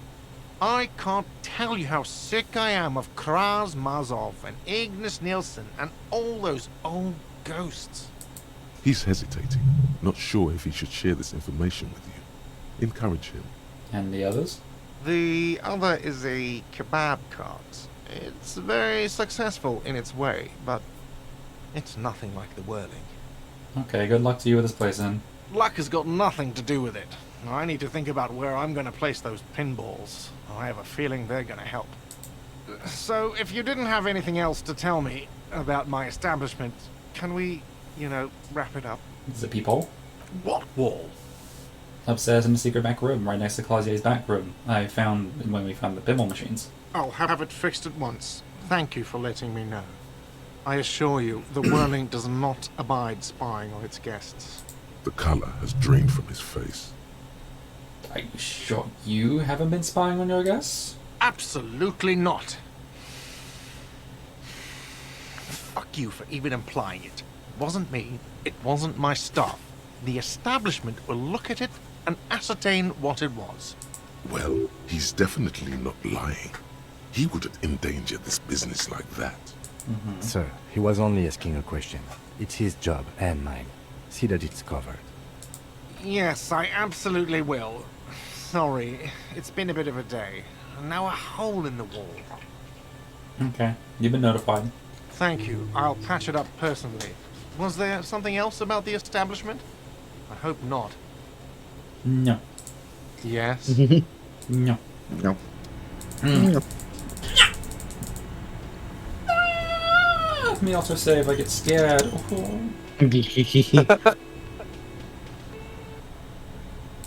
Anyway, I could call back to Alice about the armor again while I'm here. See if that's been checked yet. Inside, you see a set of steering levers, a radio microphone. This is Precinct 57. How Oh, may no I... boots? Yes. It took some convincing, but I got the mercenary's name and a few biographical details. Are you ready? Singing karaoke? I don't know how to. The lieutenant leans in to listen, notebook in hand. Shoot. That suit of armor was issued to an Oranese citizen named Ellis Kortenaer. That's E-L-L-I-S Kortenaer. Exact date of birth unknown. He was signed into the Lelystad County Neonatal Care Unit on 28th of February 09. Neonatal care unit? He was found as a newborn in a leaf compactor near an abandoned farm. He spent 4 months in the neonatal unit, survived apparently, and was assigned to a foster family at 2. According to Klasia, Lele said his real name wasn't really his. Perhaps that's because he was fostered. This is what the ICP knows about him. He was raised by foster parents, entered the Eastbrand Military Academy in Vredefort at 17, then served in the Oranese forces till he was honorably discharged in 41, just a year before the Seminese conflict. Then the armor followed him to Seminine, or at least I assume it did. And that's it. There are no records of his employment in Crenel, or any of its other incarnations, or him even entering Revachol. He was found in a leaf compactor? It's a garden tool used to press leaves into these cubes.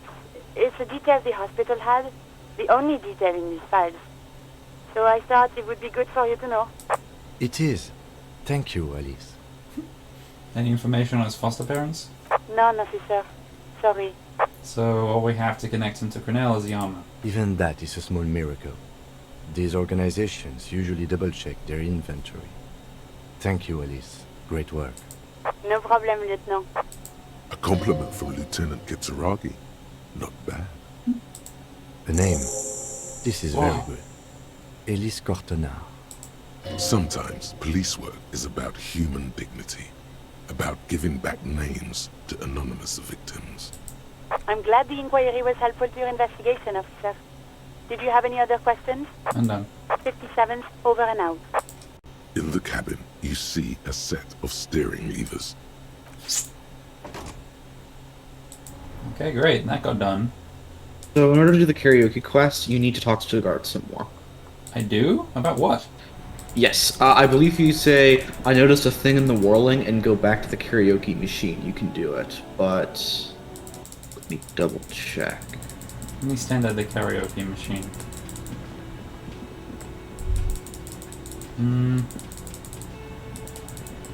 Nothing yet, no. I stand it right here? No. I got. Hey, was there something... Another Yeah, thing? well... Great. I love those. Yeah, none of these are related to Yes. Hmm. Have a looky. Maybe interact with the tape again in your inventory? Interact with the tape again. I already listened to it. Let's see. Oh, that's the door gunner. This one.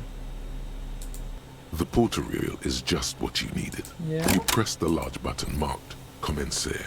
Harmless Then distance? the orb telling you a click. Okay, nothing. Did you... Huh. I don't know why this is happening. Maybe you rejected the karaoke quest or something? I don't think I did. I remember getting a thought and being like, my soul is immense. And I was like, please give me the thingy for that. Find a Yeah, song. I'm not sure... Like, Huh. maybe the quest just auto-deleted. I don't know.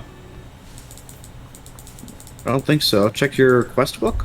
Logbook? It's not in there. Well, shit. I don't think you can do it then. That's Where? kind of unfortunate.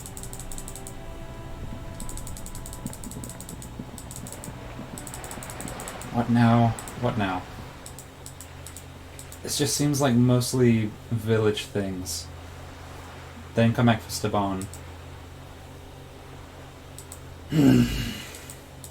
I go get my dice while I'm here. There's other playthroughs? Yeah, I'm probably going to do other playthroughs of this game.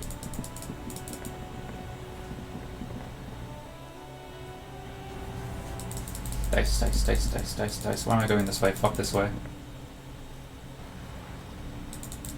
Dice, dice, dice, dice, dice, dice, dice, dice.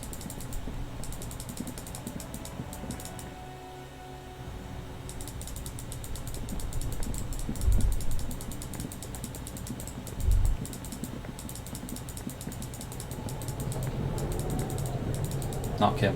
Stairs. Stairs. There you go. Oh, it is so dark in here. I need my flashlights.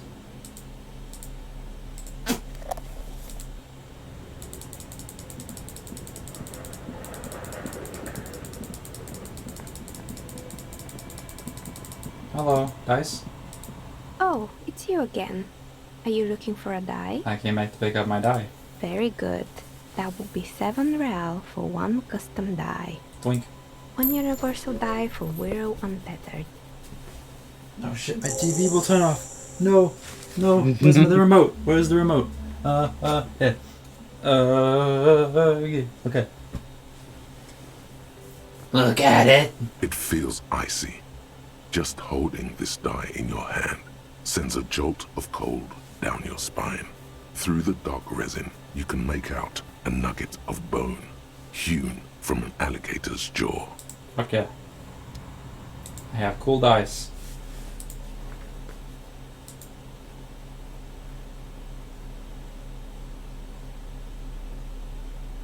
Hmm? This Were has there- mechanical effects. Were there white checks that required die? No, there are just white checks that are randomly unlocked whenever you buy a die, and depending on which white check you do, or which die you buy, different white checks are unlocked. What? Huh? Unfortunately, I don't remember which one it got to be. Maybe Sealang? Might have been Sealang. Maybe. Oh, I forgot about the window. Shit. And go to the window. There's so many things I have to do here.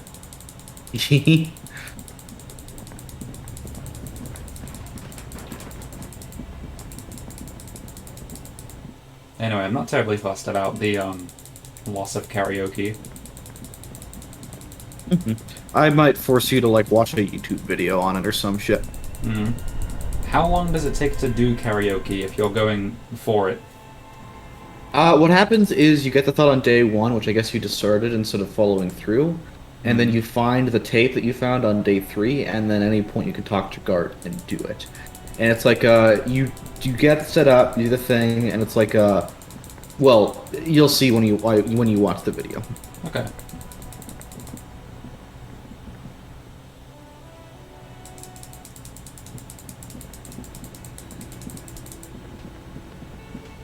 Put the flashlight away.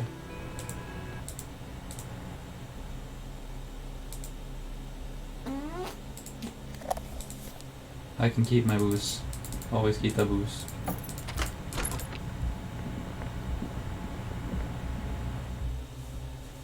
Plus, the next playthrough I do, I'll have to be straight edge. This window is pristine on the inside. I need to have cool glasses and commander jackets, and I don't think anything else has visual calculus on it. Pretty sure no. This window is pristine on the inside. What? A vague sense of disappointment fills Well, you. okay. Get the feeling this room would tell you something crucial if you only knew how to listen. This is bullshit. Bullshit window. It is. We are beating our heads against this. Let's go to something more useful. No, I'm going to level up visual calculus, you bitch! And I have another skill point afterwards. This window is pristine. You're not. Wow. The window stands me. Ha! This window is pristine, golden light. Okay. You did it! Into the blue Fucking hell. darkness of your mind. In it are 2 neon lit shapes, a man and a woman on the single bed. A 2-hearted spider. What position are they in? Like the witness said, The man is kneeling. The woman is on her back. It's the night of March 4th and a shot has just been fired. The man looks directly at the woman. The shot's possible directions converge in his mouth. A ray cast from somewhere outside, entering his brain. Where does it come from? From the roof outside, location A prime. The glass fractures around the bullet hole. Shards face inwards like a corona behind the woman's back. Inspect the ghostly figures. The man does not know the bullet has entered his brain. He never will. Death comes faster than the realization. Have a look at point A, the roof. The ray cast from the man's mouth unravels into a fan of possible directions, all on the roof at first. The shot could have come from any of them. This is composite location A prime, most likely of the origin points. Shouldn't there be gun residue outside? There could have been. Then the rain and slush and wind washed it away. This was more than a week ago. So I'm what, 80% sure this roof is where the shot was made from? 72%, with an antique weapon that fires military-grade ammunition. A Belmagrave rifle, for example. This is a good short distance, but not too short. The perpetrator aimed with their back against the railing, or possibly kneeling for precision. This would explain why it only took them one shot. The lights were on in here. Outside it was dark. It was like shooting fish in an aquarium. A well-lit aquarium. The victim opened his mouth to let the bullet in. Neither of them would have seen anything outside, in the darkness. Too busy with their own bodies. Are there any arguments against A prime, the roof? None that you've found thus far, but that doesn't mean there aren't any. Could the shot come from inside the room? Closer point? Point X would contradict the woman's testimony, rendering the entire proposition void. These figures would be wiped out, detective. Could there have been another point of origin further away? That's a 28%, yes. In this model, the shot could have come from a greater distance. Nothing excludes the possibility. Should we extrapolate to include every possible point of origin in Martinez? Extrapolate the radius to include all Martinez? According to your map of the district, this shot could have come from a wide angle of locations, starting with the northern edge of the abandoned boardwalk, ending with an islet in the bay. Let's call them B prime. More precisely? B prime for boardwalk, B double prime for Land's End, and B triple prime for the islet, detective. There may be smaller points in between, but those are too fine to zoom in on. Okay, boardwalk. 700 meters away. The likeliest of these B positions, 20% chance. A skilled sniper could have made the shot, provided he had a safe sniper's nest. Even with the light on inside, we're talking military training. At that distance, the perpetrator would have had to take wind direction into account. Point B, Land's End. 1.2 kilometers away. The least likely of these positions. Let's say 3%. A truly skilled sniper could have done it. Possibly from a tent. No, too far-fetched. And the islet. 1 kilometer away. A point beyond the docks, on an islet in the bay. The fort is ruined, but the perpetrator may have found a stable spot on the beaches surrounding it, where the concrete crumbles into the sea, as you saw in the coin-operated viewer. The shot would have been a small miracle, 5% likelihood. There is an extremely narrow field of view from the bay to the window, between Rue de Saint-Ghislain 10 and 33A. The angle would have been extreme, and access to the islets is questionable. Kim, do you think the shot could have come from further than the roof, in Martinez? From where, precisely? Let's say B prime, B double prime, and B triple prime. I see you have given this a lot of thought. Are those the locations you've singled out in addition to the roof? And what is the likelihood, in your opinion, that it came from a further distance? Much less than from the roof, but still. Okay, well, we should see if there is gunshot residue or sniper nests if we go down the coast. Rule these spots out one by one. It would be the diligent thing to do. Until then, personally, I'm going with the roof version. It fits the hidden path through the whirling. A simple hypothesis. Okay, that's done.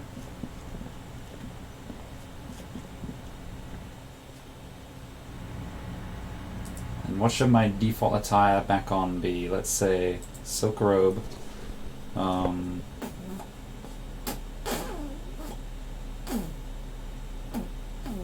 No. Yes.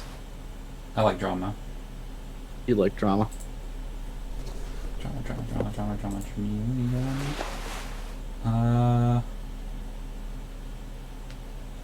What do you... Am I wearing it? The funny tank top? No, there it is. I want my cavalry boots. I want... What glasses are these? That's not the ones I want. These ones? Well, I do have empathy coat now. I like empathy coat. And it just suits me better. Bum hat maybe. It's a maybe. Oh no, the sports. Yes, okay. Okay. Then I think everything else is good. Regular black jeans are nice. Could be something else. The fawn pants? No.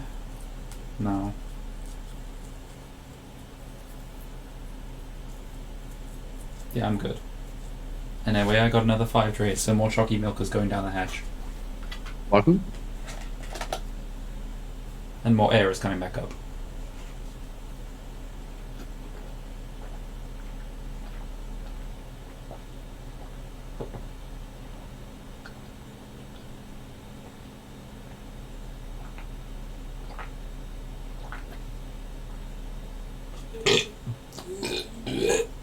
Okay. Chocolate milk isn't the easiest thing to burp through. Okay. I've not even been to all those places.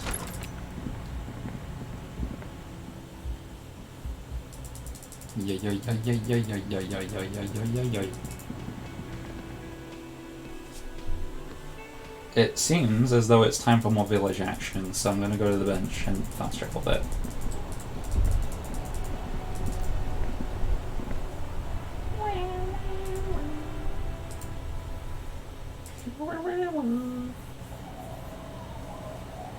Okay.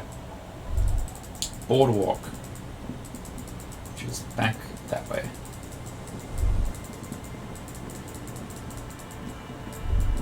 Oh, but Lily! Oh, but little Lily! And the gloves. You. Hello, mister. Do you know anyone named Ruby? No, Ruby. Ruby. My mom tells me I'm a big girl, but she doesn't know that I can't say Earl. Or like, sometimes I can, but then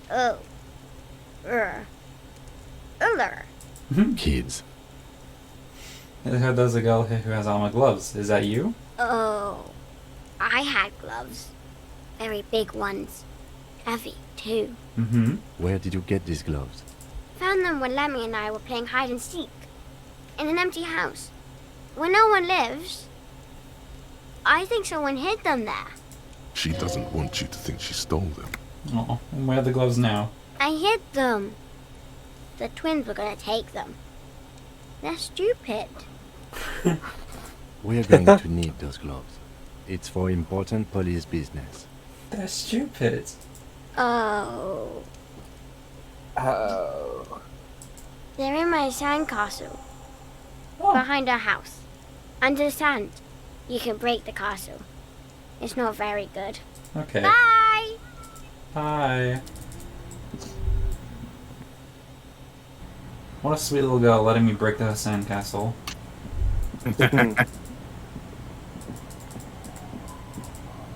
Gloves, please. Weather has not been kind to Lily's little sandcastle. The once mighty towers are quickly eroding away. You can see something shining back to you from what must have been a vast underground catacomb network. Broken. The little castle? The reigning lord must have come upon some really tough times to let it sleep in such decrepitude. Kim is like built as me. Like how I've built. The walls and floors give way to the giant's greed, collapse and present you with a pair of ceramic gauntlets. Congratulations. That's the gauntlets down, then. We're doing good on the armor collection front. Yay! Yay! Yay! Yay! Yay. +2 to interfacing. Whoa. Strength in digits. Uh-huh.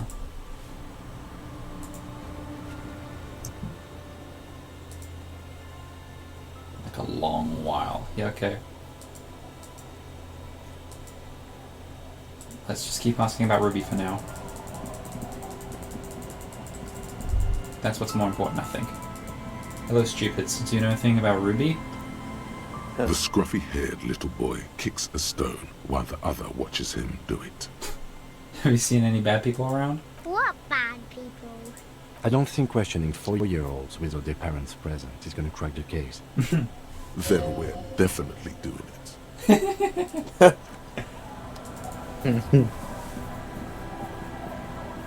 Our tenant, the policeman. I hope the waves don't keep you up at night.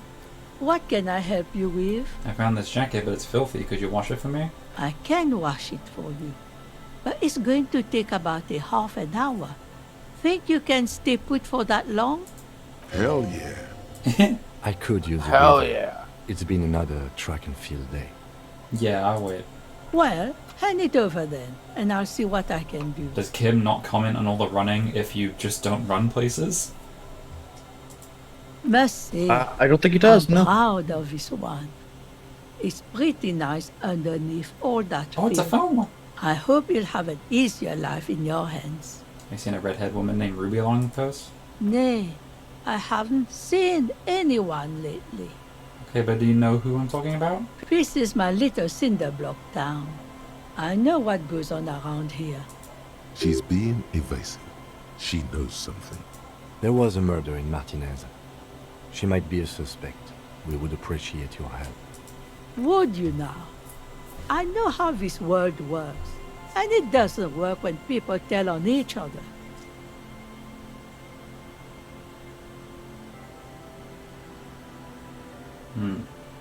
This is like when that man locked himself in the woodshed. He just needs to help her come out. No, it's not like that, man. With him, we called you. Right now, you just arrived by yourself, like a raven plucking at the window glass. I see. You know something, but you decided not to tell us. There's not much to tell. People come and go. Now, was there something else? I see, ma'am. I hope you don't mind if we look around anyway. You should look around your shack. Maybe she's rented it out to others too. Let's have a little look-see. Hey, well. As you look at the floorboards in this corner of the shack, it's clear one of them isn't quite level with the others. The edge of the floorboard next to it looks scratched. Move the board aside. Hollow space underneath the floorboards is dark and damp. You can barely make out the mixture of sand and sawdust below. What's in here? Nothing particular catches your eye. Looks like more reeds. There might be something hidden inside the sand, though. Gandalf says, "Bless you." That was me shrieking. Something bad. Someone's night thoughts. A last resort. A bad idea. I search through the sand and sawdust. You stick your hand in and start combing through the sand. Dry, not like outside. Fine dust. And then, something hard wrapped in paper. A small cylindrical object. You pull it out. A bullet. A 9mm bullet. Interesting. The floorboard doesn't care. But maybe the washerwoman does. You have enough to confront her with. Why? One bullet. It's extra ammunition. She's locked and loaded, ready to fight some cops. Holding the bullet, you get the feeling this isn't ammunition against you. It's for herself.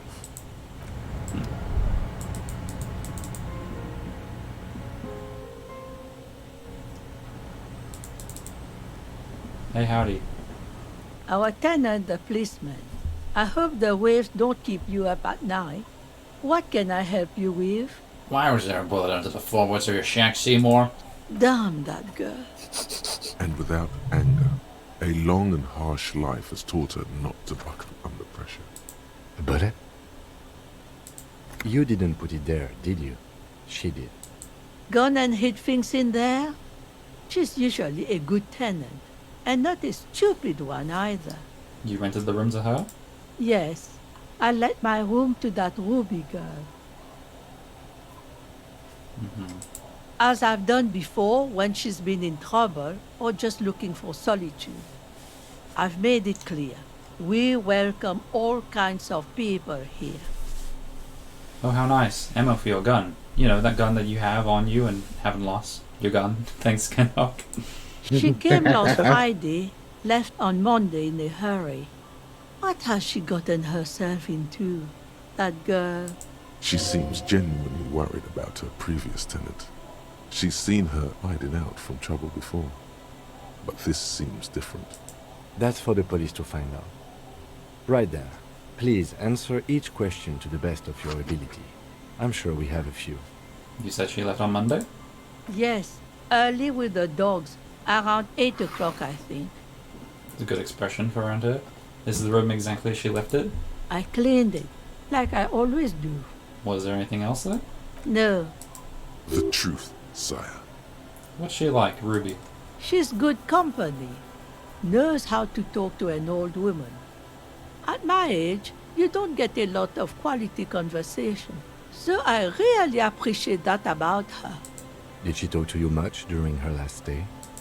No, she was mostly silent this time. Kept to herself. What do you mean? She tried not to let it show, but I could tell she hadn't come to fish. Usually she likes to cast a few lines, but this time she mostly stayed in her room. Why do you think she left the bullet there? How would I know? She's a gruff one, but not violent. She doesn't go around toting a gun. You could ask her about your hunch, that it was a desperate measure. See if she thinks Ruby fits the bill. I have a possible explanation in my mind. Aye. Do tell. It's an exit plan? Exit from what? This? The lieutenant stops writing for a moment. He looks at you, then at the old woman. No, she's a fighter. She really believes that. Did she have any technical equipment with her, like radio stuff? Not that I know of, though she was into nice music. She once showed me a few mixtape millions she'd made. Although I guess she was pretty handy with the mechanical and technical stuff. Even fixed the heater in the shack. You should be thankful for that. She may simply have kept the equipment elsewhere. Where'd she go? I don't know. Further up the coast. She tried to leave quietly, but the hinges on that door screeched like a cat in heat. Woke me up. I heard her rushing in those heavy boots, heading boots? up north. It's a peninsula. She might be trapped. You'll never find her, you know. She knows the coast like the back of her hand. You only just arrived. I wouldn't worry about that, man. We are persistent. Man, I was really hoping she'd be hiding in this village. Yes, it's going to be too much work for you to find her. Better for you to stay here, get a nice cozy fire going in the heater. The failed electric neuron. You feel like you should go look at it again. Step closer this time. Okay. What more do you... No. Yes. One Yes. thing, officer. If you do find her, please go easy on her. She really means it. It's an honest plea. She's a good girl. Whatever she's gotten herself mixed up in. Yeah, I bet. Game has a tendency to do that.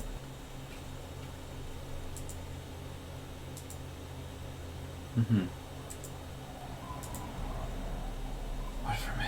What is that new jacket? It's a foam one. You.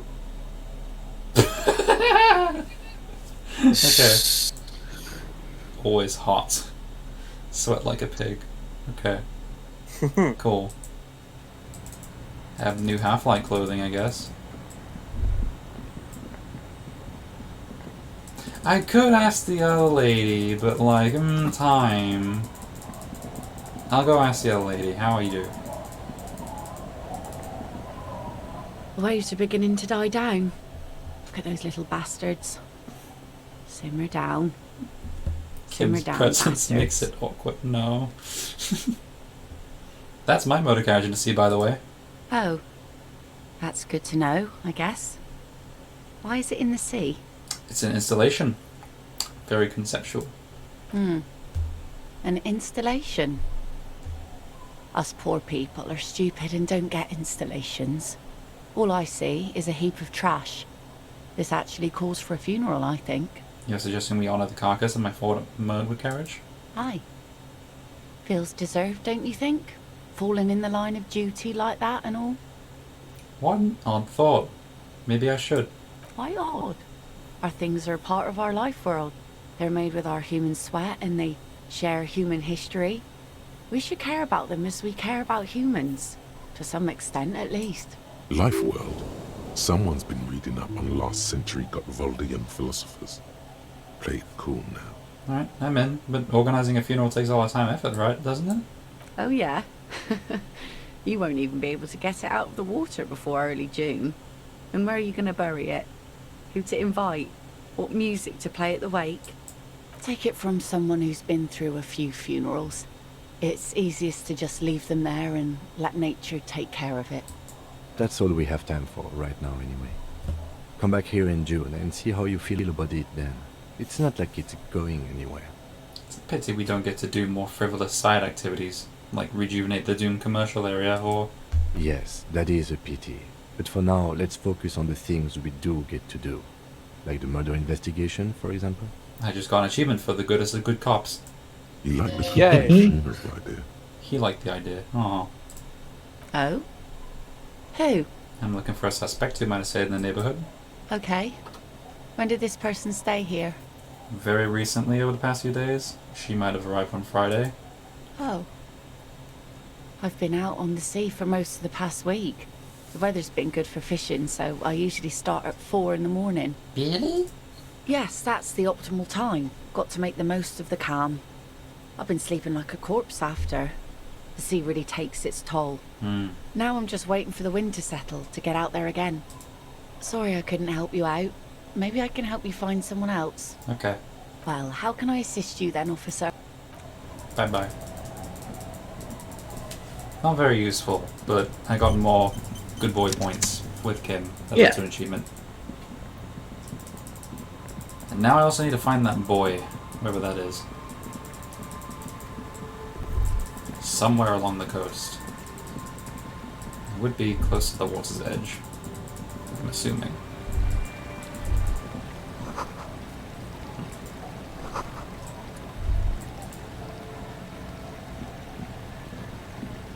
If only I could reach it. May I? Where am I going? Oh, okay.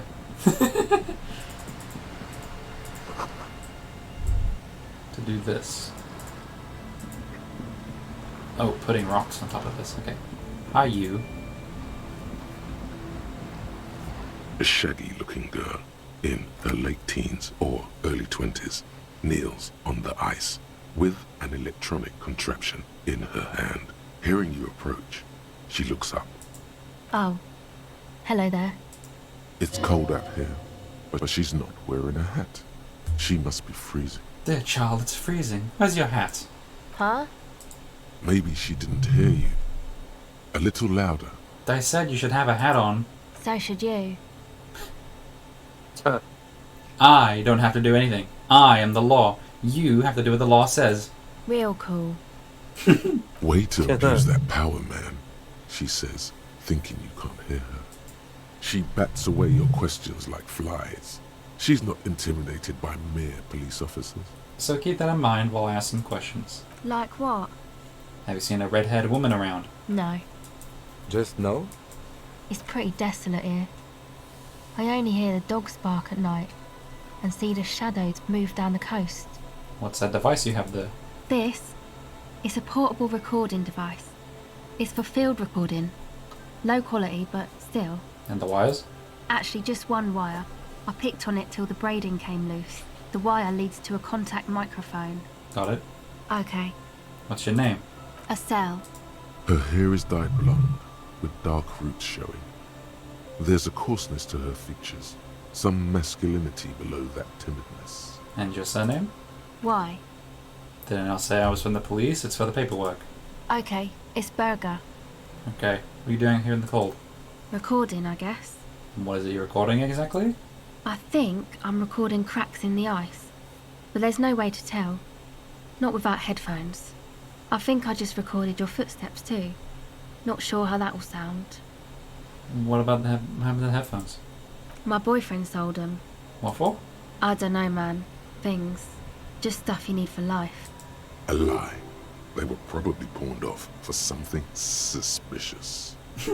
What were these recordings for? The cracks? The footsteps? The musicians in the Palaceum used them for making music. They looped the stuff, cutting the tapes together. They make music out of cracks in the ice and keys jangling. Crazy sounds like that. It's hard to explain. Early sampling. Okay, just nod. Anyway, I thought I'd make some too. It's supposed to be, like, a music place anyway. I don't really know what I'm doing. They use synthesizers too. I don't have a synthesizer. She looks at the recording device, the thing she thought would fill her hours with joy and escape. It's turning out to be an empty fantasy. She feels childish, very useless all of a sudden. Take this, your call. Whoa. No, man, fuck that, I'm cool. I'm sorry I said that. I'm sorry about the fuck. It's okay.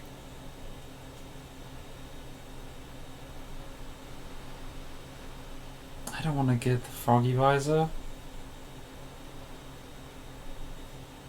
Now this is where a hat would come in handy. Yeah, maybe you were right about the hat. Okay, you said it's supposed to be a music place. What is? That? The boys think it could be a place, like the Palaceum or something. Stupid. It's really not going to be a Palaceum, that's for sure. The boys? Yeah. Andre and the guys, they're inside, in the tent. And why is that? Why are you freezing out here while the boys are inside? They got too much stuff crammed in there. No room. Like what? Music stuff, mostly. Like this tape recorder, but bigger. And there's piles of it. Like those headphones your boyfriend sold? Yep. They were pretty. I'm sorry we sold those. Why not just leave some of it outside so you don't have to freeze? That stuff is more expensive than I am. More expensive than any of us, really. Doesn't matter. I can take the cold. Okay. Go ahead.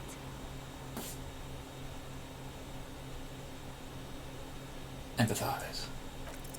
The device is still warm from her touch and heavy as a brick from the batteries inside. The company logo, Omicron, adorns its yellow plastic cover. No, mad Inside, soul. the tape is rolling. The girl looks at the device in your hands. What'd you say, Snake? Nothing. Ignore me. I'm sorry you have to sit here on the ice feeling miserable, at your age or at any age, in this weather, waiting for it to get dark. She looks you in the eye, her pupils wide, surrounded by a ridiculous amount of makeup. The people who built this world intended it to be better for you, but they failed. It's easier to live in their failure with this by your side. The wind howls. She remains silent. It's real. Tell her. It is not a childish fantasy. It can be a real weapon against what's coming for you now. What is? The dark. I know. I'll stick to it. Something changes between you two. She looks at you differently now. As an equal. A fellow human being. So thanks, I guess, for the psych session. Maybe I can return it. What's been eating you, officer? You said eating me? There's nothing eating me. Come on, I can tell. But, okay. Be a boyadero about it if you want to. I guess there is something that's been making my life hell. What is it?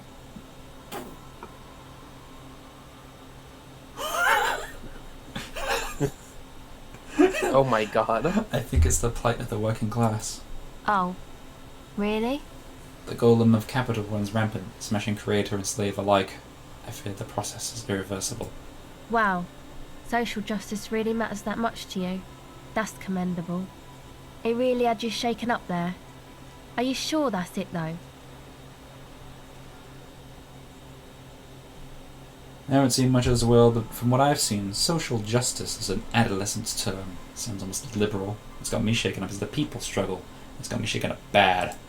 Yeah, man. They're pretty bad. It makes me sick thinking about the thousands, millions, billions. How many people are there actually? How many people are there in this world?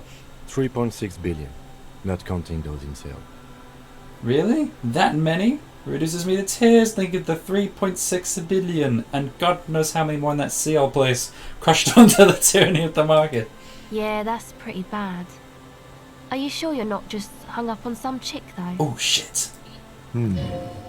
Perhaps. Now that you mention it, I found these letters I'd thrown in the trash. They might have something to do with it. Okay. Why'd you think that? They were written in a woman's hand, and oh boy, reading them did not feel good. There you have it then. Chick trouble. Not political after all. Who was she? I don't remember. Really? You seem to be pretty upset about this chica. Are you sure you don't remember anything about her? Fuck you. Freddy Five Nights. Oh, the sound! I remember her saying that. Wow, man. That's some pretty strange shit. Are you sure the letters were for you? Yeah, I'm sure. Why else would I have reacted so strongly otherwise? How come you don't remember, though? Is it like some selective memory thing? I think it's more about me getting so unbelievably drunk I completely erased all memory of this world. Yeah, or it might be that. This one time I did so much booze that I forgot too. It's obvious she's done more than booze. Or it might just be some psych bullshit, you know? Königstein wank. What is this Königstein wank? You know, the psych thing they've got going on there. Rich people like it. People in Königstein are mostly rich. Thanks for the bullshit psych thing then. You're welcome. Might be for the best to keep that shit forgotten though. Just my opinion. If it itches, don't scratch. Yes, but it itches really, really bad. You seem surprisingly comfortable being questioned. Why is that? Well, it's just questioning, right? You're just questioning me. It's what cops do. Fast and clean, a good one. Can't quite say it's a lie, but it feels like one. She's better at lying than she'd like everyone to know. Have you been questioned before? Once or twice, yeah. I'm sorry I haven't had the Revachol experience they get east of the river. So, what trouble you gotten into with the police? The usual. I had a shitty run as a teenager. Like? You know, drinking, getting into fights. The ugly stuff that happens when you move out your parents' place at 13. In Forberg. Interesting term. Time to glean some knowledge. What is in Forberg? Is this a rhetorical question? No, I literally can't remember even the most basic terms sometimes. Forberg, not in Forberg, is a massive banlieue south of Jamrock Quarter. It is the largest ghetto in Revachol, possibly the world. And why did you have to move out when you were so young? My dad was a drunk. Plus, I guess, I just wanted to drink too, you know. Get my party on.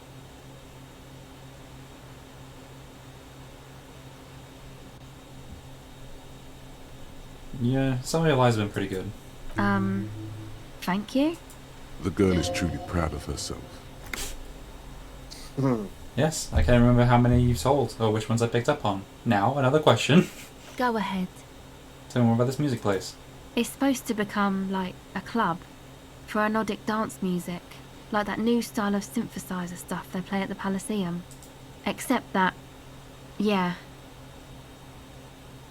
The floorboards are twisting, and the shooting beams are slowly cracking, like bones. Far east of the Golden Delta, beyond the industrial port, there is a black patch of unlit coast with the smallest creatures on the ice. There will never be a club for anodic music here. Not in a million years. So you want to turn the church into a club? I know. It's not my idea. Andre and the boys found the place. It was supposed to be deserted, but now they can't even take it. Hey, you two are cops. Yes, why? No, we are the law. Okay, well, maybe you could talk to Andre and the guys. because there are some strange You are things the going law. on in that church. If you're police, you should look into it, right? I'll talk to them. They're inside that thing there. Would be cool if you did. Was there something else? Yeah, Go ahead. that's it. Okay. Bye. Bye. Why is this Bye. tent? Oh.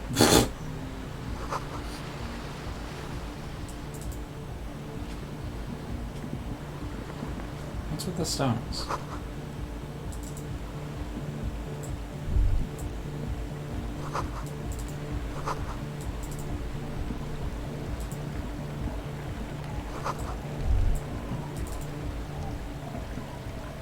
A pane of Eternite has been planted into the snow. 2 poles are holding it up. Barely holding it up. It could fall over any minute. A stronger gust of wind might be enough. Push. The pane falls into the icy snow with a soft thunk. Nice. Now I have a bridge, even though I could just literally walk around there.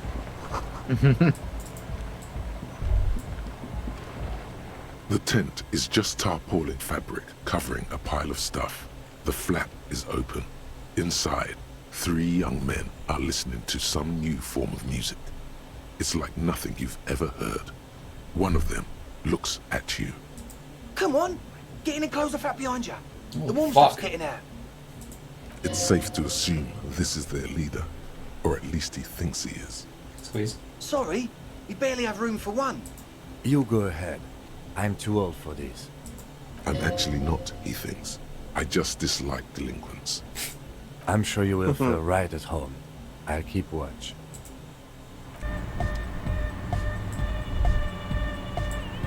Wow. Oh, the ball level up. All up. All up.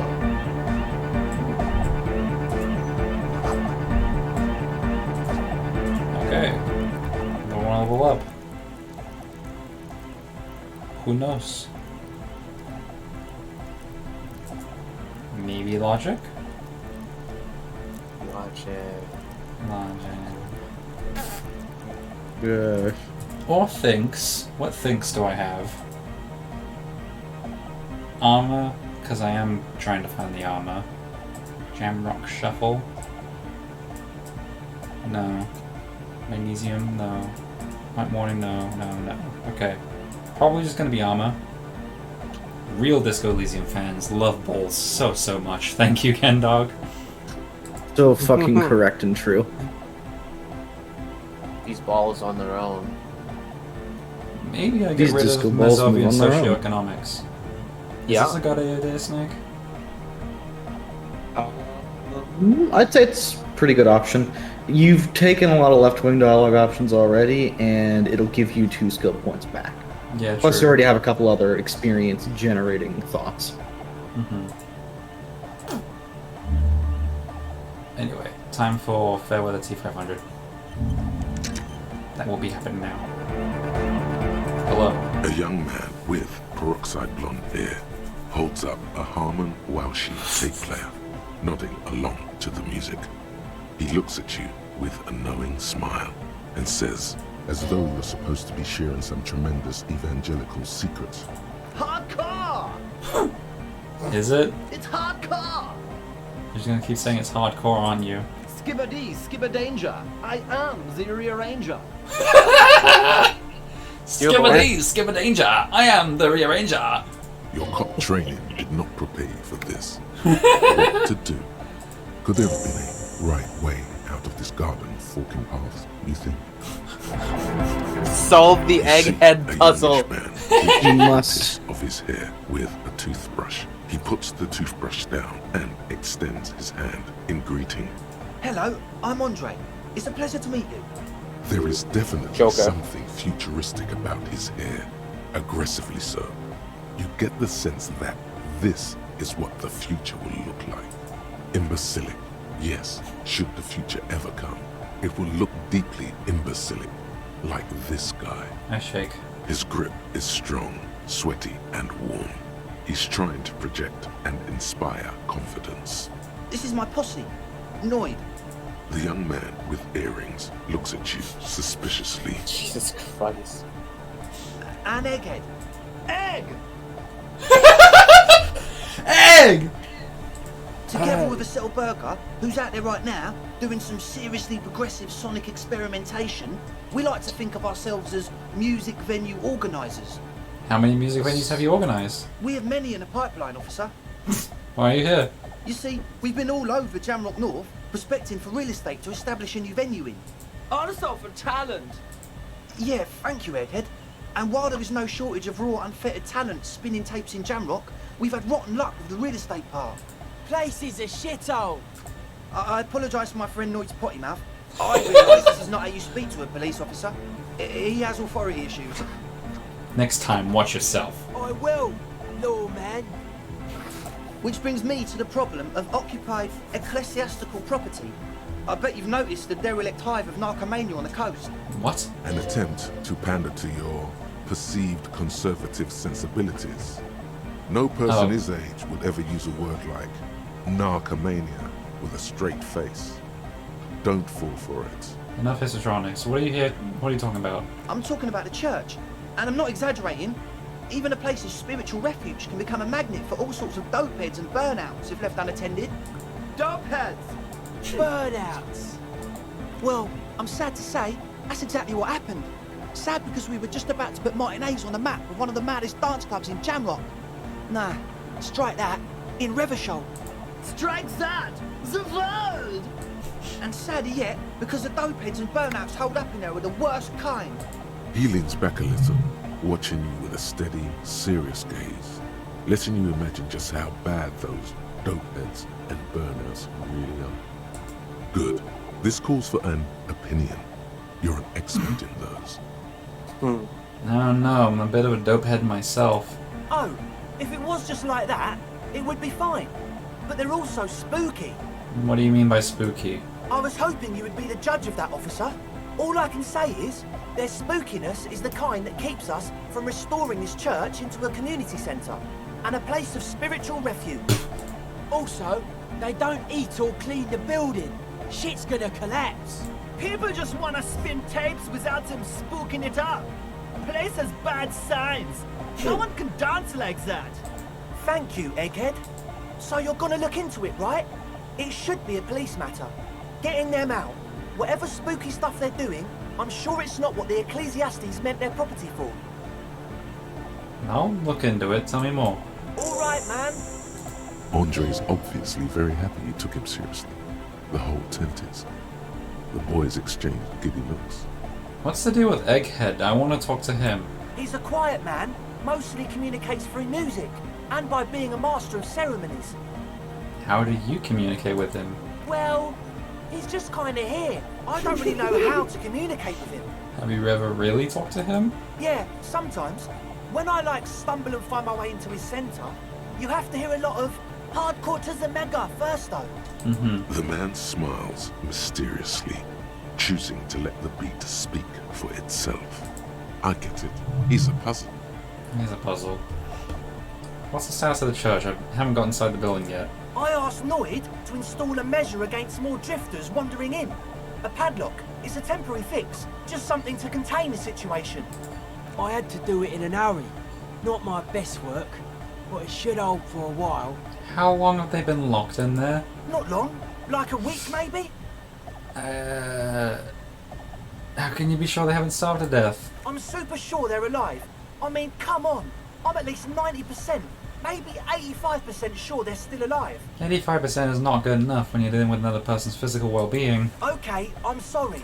I'm sorry too. I guess it wasn't very hardcore of us to just lock them in like that. What about the key? Of course. Noid, give the officer the key. All right. Oh, yes! Be the cool cop. Catch the key as it flies towards you. You sense the trajectory of the little piece of metal and plastic. The object makes a small ringing sound as it approaches. Just the tiniest chime to your left. Ka-ching! The key hits your palm. The speed freaks nod to you approvingly. Thanks, man. The speed freak nods to you. A respectful nod. You proved something. Other questions? Sure, man. Tell us what you want to know. Let's Who do it. are these people? Truth is, I don't really know. None of us do. I don't even know how many there are. All we've seen are glimpses. You haven't even seen them and you want the police involved. Well, there's also the machinery. This machinery is of the deeply mystical variety. When I first scouted the place, back in February, it was abandoned, empty. Took some time getting the crew together. So about 2 weeks ago, we came here hoping to set the stuff up. Suddenly, there are all these strange machines lying around in there. One of them has wires running into bowls of water. Wires into water. Never seen anything like it. Uh-huh. Andre, tell him about the feeling. Oh, and it felt like there was something in there with us, watching us from the dark. No, the other one. Which other one? I'm not as in tune with my emotions as you are, Egg. Felt like silence. Awful silence. For this man, even regular silence is awful enough. But that was something greater. It was advanced silence. Have you physically seen anyone? Not exactly. We've just seen someone who we think is a woman go in and out of the church. A couple of times. And we felt someone or something eyeing us inside. But that's kinda it.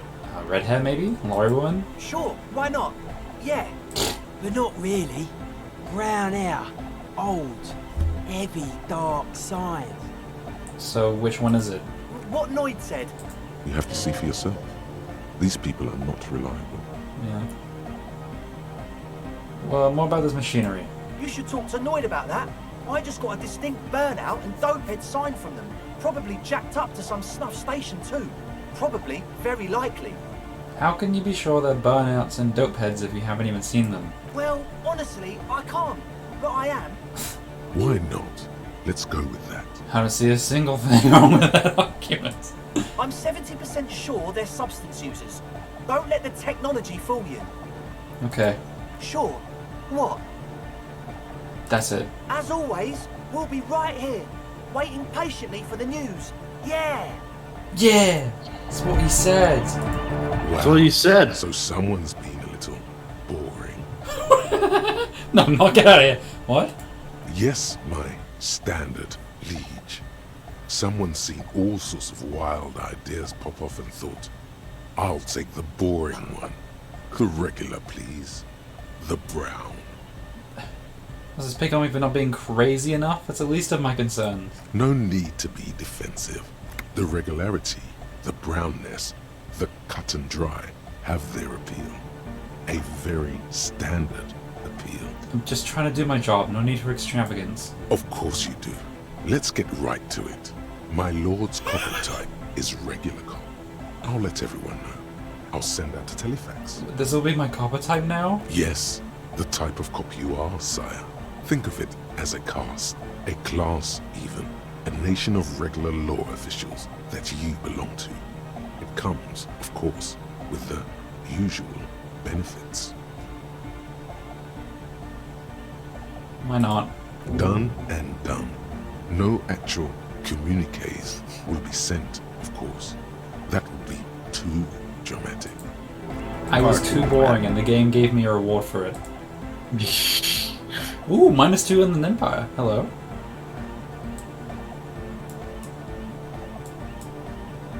All of the portraits in this game look like AI generated art. Fuck you. They are a bit insane, and I like them. Yeah, I didn't mean that in a bad way. Okay, this one doesn't take very long. I could substitute it for something else. Substitute something else for it. I mean, but I can wait.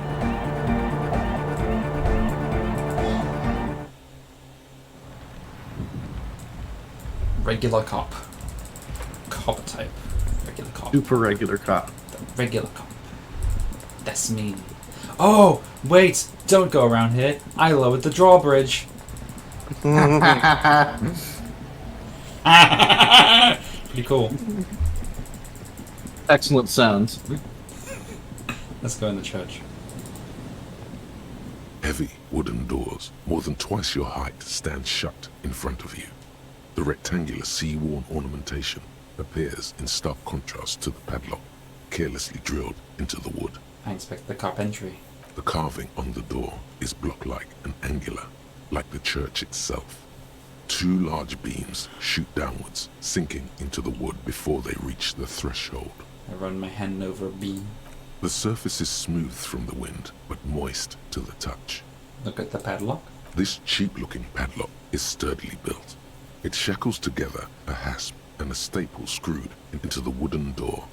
The lock is adorned with a yellow sticker. It'll be easier to break the staple than the lock. Also, that sticker is interesting, somehow. Look at it. You see a yellow circle with 2 X's and a big curve below them that looks like a mouth. You're pretty sure you haven't seen it before, but what the symbol depicts is clear enough. A smiling dead guy. The curve makes it smile, and the X's make it dead. Very good. There is something blindingly modern about this symbol. Its modernness puts to shame everything you've seen before. What makes it so modern? It's the contrast between the cheery, chemical yellow and the rigor mortis.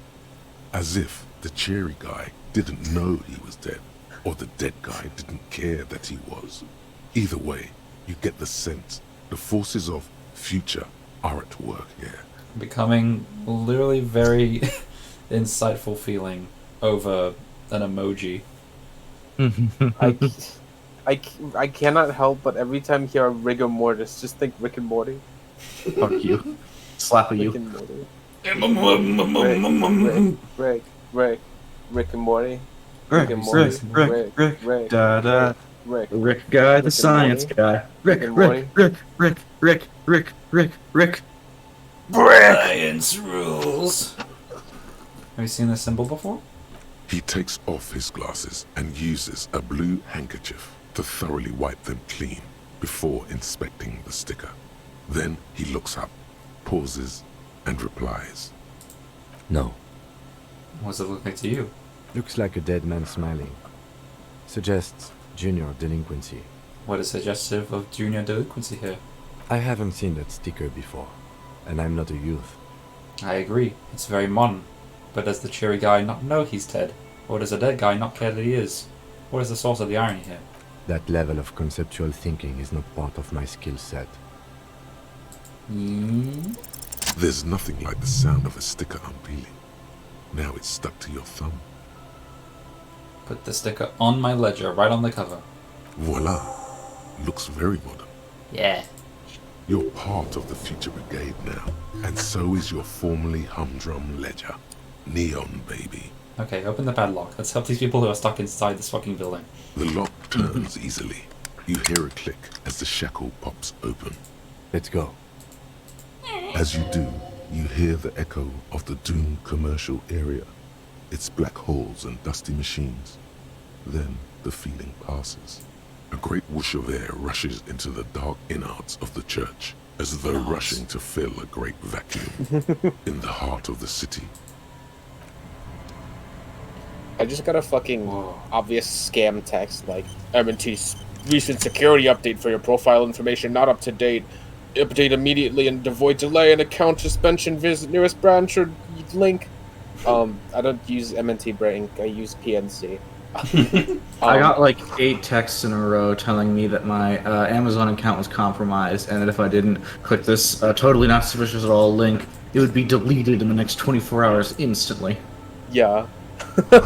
And at the top of the text window, like my messaging app, it says, "This message is from an unsaved number. Beware of smishing and phishing."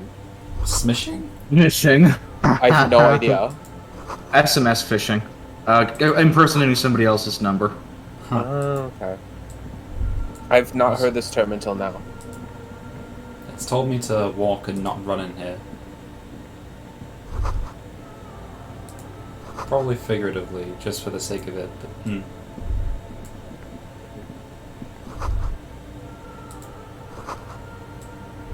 Huh. Blood or strawberries? Okay, what is this? Oh, probably. Okay. The silence in this part of the church, it's almost palpable. All the shifting matter and shuffling of living things is gone. Nothing seems to exist beyond the church anymore.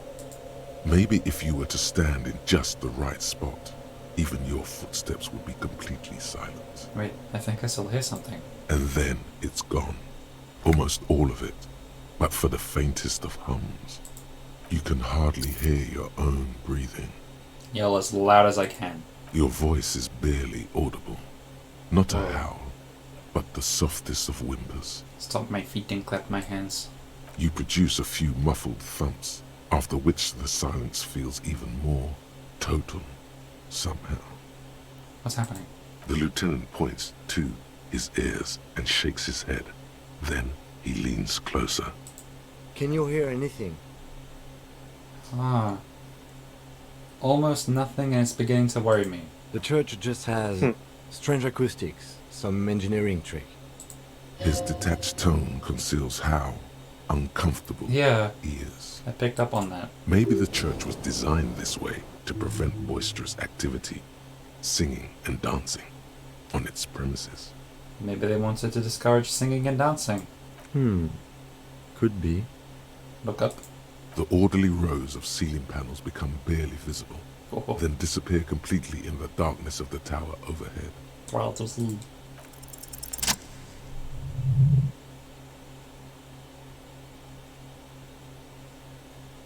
Whoa.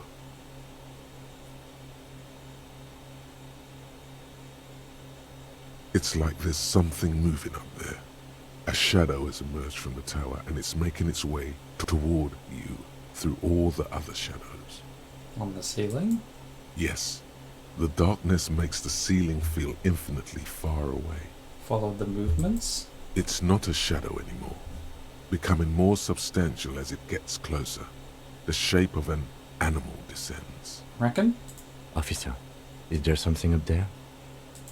Oh no. You've lost sight of it. Where did it go? Blink. Whoa! You see something hanging from the rafters, looking straight at you with dark eyes. Maybe it's possible to talk to it. What the fuck? Hello? What the fuck? Hey, bud. The shadow is a man. A man made of the same stuff as the carpentry of the building. He is studying you intently. Hey, who's there? The man leaned forward a little, fixing you with a steady, unreadable gaze, then speaks. Habitual alcohol use has made you into a scared little pussy, Holmes. But don't worry, everything's gonna be alright. You come to the right place. Hold on. Stop it right there. Pussy? What's with this? I'm not scared. I just don't understand why female sexual organs have to be associated with weakness. You really got a case of frayed nerves, pussy. And this usage comes from pusillanimous. Everybody knows that. Pussy. Oops. Oops. Chill out, man. Here you could receive the mother's love. And when you're ready, she will take your hand and lift you out of that despair at the bottom of that bottle. This man is obviously a habitual narcotics user. Do we really need to question him? I'm put off by this religious stuff, he thinks. And maybe the ceiling climbing, too. It's all very hard to square with the lieutenant's own view of reality. Does the game realize that I'm holding the bottle in my hand? Yes, that is only an option if you have that alcohol in your hand. I need to say this. That's amazing. I'm a policeman. I need to talk to you about police things. I don't know anything about alcohol use. Oh, yeah, sure. You don't know anything about alcohol use. You got it all under control, Wayne. I saw you hide that control behind your back. You don't know me. That's fucked up. You don't know what it's like. There's something white pursuing me. White and very sad. I was like you once. Just dragging my feet to the next bottle. Shit was dark, Holmes. You know, actually, since we're here, you may want to pay attention to what the ceiling climber is saying. If the lieutenant agrees, then maybe, just maybe, you should pay attention. Fuck you, Crabman! You don't tell us what to do! Tell him!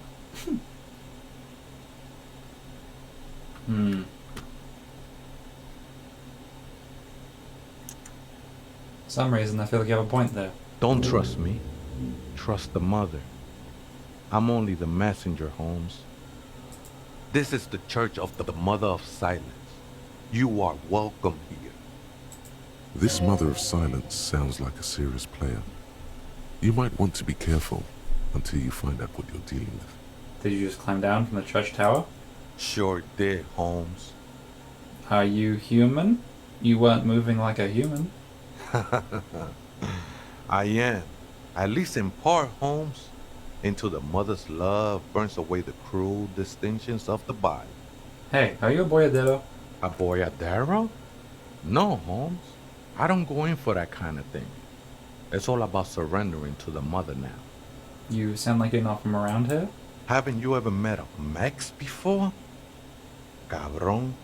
Surprising number of us around Ravishop. What's Misk? You know. I'm not so sure myself anymore. Don't really matter, though. At least you're human. That's a relief. Glad you're feeling more comfortable. First-timers are always nervous. There must be something illegal about living in a church ceiling. I don't know what yet, but there must be. Oh, man. I would love to see that statue. I'm sure I'd be trespassing if the church was in use. But it's not, hombre. I done my share of illegal shit. Used to be in a gang, the whole deal. But even memories of that time are fading. Most of them are already gone. I lost my memory too, but I like it. It's like I get to create a whole new me, set again from the scratch. That's not really the point, I say. You gotta give yourself over to service. Service of the mother, that is. Do you remember your name, sir? The lieutenant is not particularly interested in this information. He's just trying to assert some control over the conversation. Tiago's my name, but those syllables don't mean much to me these days. A name isn't just your identity, but also, so to speak, your place amongst your fellows, your place in the world. I ain't got no use for such a place anymore. My name's Harry. That's just the thing, Holmes. None of that matters. Some ravers want to turn this place into a nightclub? The ones in the tent outside, right? I see them. Think they scared of me. Do they have a reason to be scared? Nah, man. They look pretty funny. And I don't harm no one anymore. Anyway. So what do you think? About the nightclub, that is. Why not? They wouldn't bother me none. I'm usually way up there, imbibing. Ain't no music on earth that can reach where I go. Might even be nice to have some company. He said that in spite of himself. He's more attached to the human than he'd like to think. What are you doing here? This is a special place. There's a perforation in the world up there. A way out into nothingness. This church was built around it for purposes of veneration. I circled it, nurtured by the silence bestowed by the mother. One of these days, I'll be pure enough to go drink from it directly. Who is this mother of silence you keep talking about? Oh, that's no simple question, Essa. She is one who can be painted or sculpted. She is a cavity in the dark beyond sense. She saved me, but I couldn't describe her to you. No one can, Holmes, and no one ever will. What'll happen once you drink from this perforation? I will be incinerated, but not destroyed. Finally, I won with the state of the world before reality began. You sure you didn't just switch one drug for another? It's not like that at all, man. It's just faith and joyful service. Too gleeful, those words. He is lying. Not to you. To his very own self. Faith is a kind of drug. I heard that before, Way. And I know I can't convince you on the spot. But think, when's the last time you woke up from silent communion with a hangover? regretting what you did last night. There are drugs darker than alcohol circling your system. And not judging, I got drug problems myself. I can see, and it saddens me. But devotion can save you. I think It love saved me. Love might have been my drug of choice, and I think I'm still hungover from it. She took you for a good spin, huh? Don't worry, bro. That love is but a drop compared to the ocean of the mother's love. The mother will eat all of you and never spit you out. I guess you have a point. I know it will take time. Don't sweat it. How'd you even find this place? I know it will take time. Don't sweat it. Oh, that's cute. They left in a second take. How did you even find this place? This church? Hard to say. I think I did some construction work here. Back when I still had material worries. Up there, I realized what the true purpose of the church was. Been spending a lot of time here ever since. The past is nothing to me now, way. It didn't belong to me. Right. The sinewy figure lingers on the wooden beams, blending into the shadows. You've been here a long time. Do you know why the church was abandoned? Police raid a while back. Did you witness it? Not really. Or at least I don't remember much of it anymore. The mother's love has done its job. That's what's so great about the mother. It lets you forget about everything. Is he like going so high up that like whatever the fuck is in the sky that Joyce was like, have you ever looked up? Is like fucking with him? No, that was me. That was me proposing a theory. That was you proposing a theory. Yeah, it was just while we were talking to Joyce. Yeah. Still though, theory applies. Maybe they founded a whole religion based on holes in the sky. Do you know where the other spooker is? Other spooker? Oh, esa viejita es muy estudiosa. Don't know, Holmes. So there is another person living in the church, and it's a viejita? No. I just call her viejita because of her clothes. She's actually quite young. Or maybe not that young. Age is just one of the many masks we wear. Wait, what if it's Ruby? Did it ever seem to you like she was hiding here from something? You mean like a fugitive? No, man. Quite the opposite. I don't think she cared much about authority or anything else for that matter. Maybe only about her machines. I see. And where is she now? I told you, Holmes. I don't know. Okay, thanks. Now see if I can find some other way. You just have to wait until she comes back, or search through her radio computer. Okay, thanks. What's this? We're getting reports of normal, reasonable, temperate, political opinions somewhere in Martinez. You must be mistaken. I'm a real radical. Of course, a radical centrist. In these bright and loud times, where 1,000 frequencies drown one another out, sober thinking is a radical act. It's time to become a citizen of the kingdom of conscience. No. I'm too fiery for this watercolor ideology. I'm trying to have more extreme and interesting opinions. That's a pity. Real democracy was just around the corner for Rivershaw. All the leading citizens are waiting there, without you. Okay. I'm not gonna be able to. I'm not gonna put on the moralist pants. I don't need that. You are not enlightened.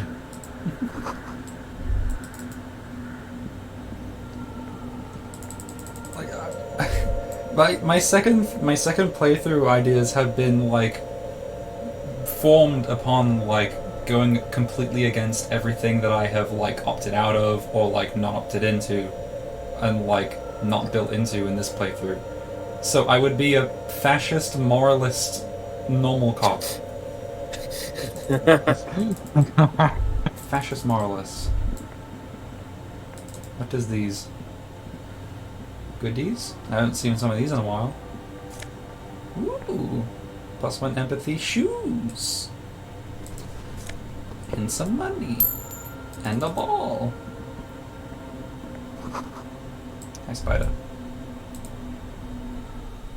Anyway, new shoes. Empathy shoes. Yes, please. +1 empathy in someone else's shoes.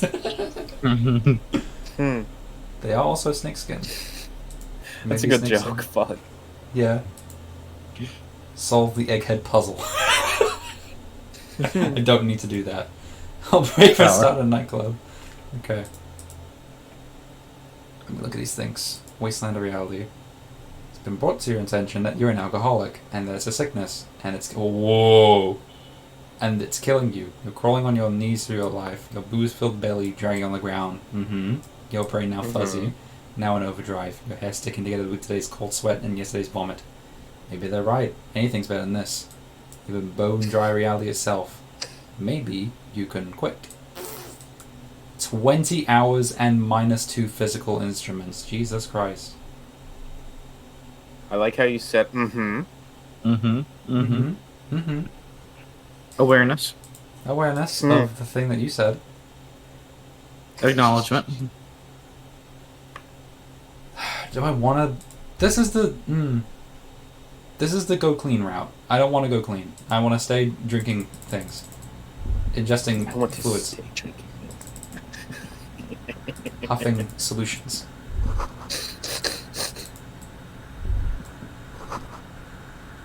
Okay.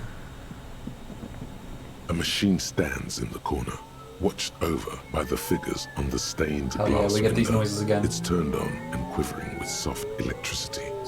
Another radio computer. And this time it's already turned on.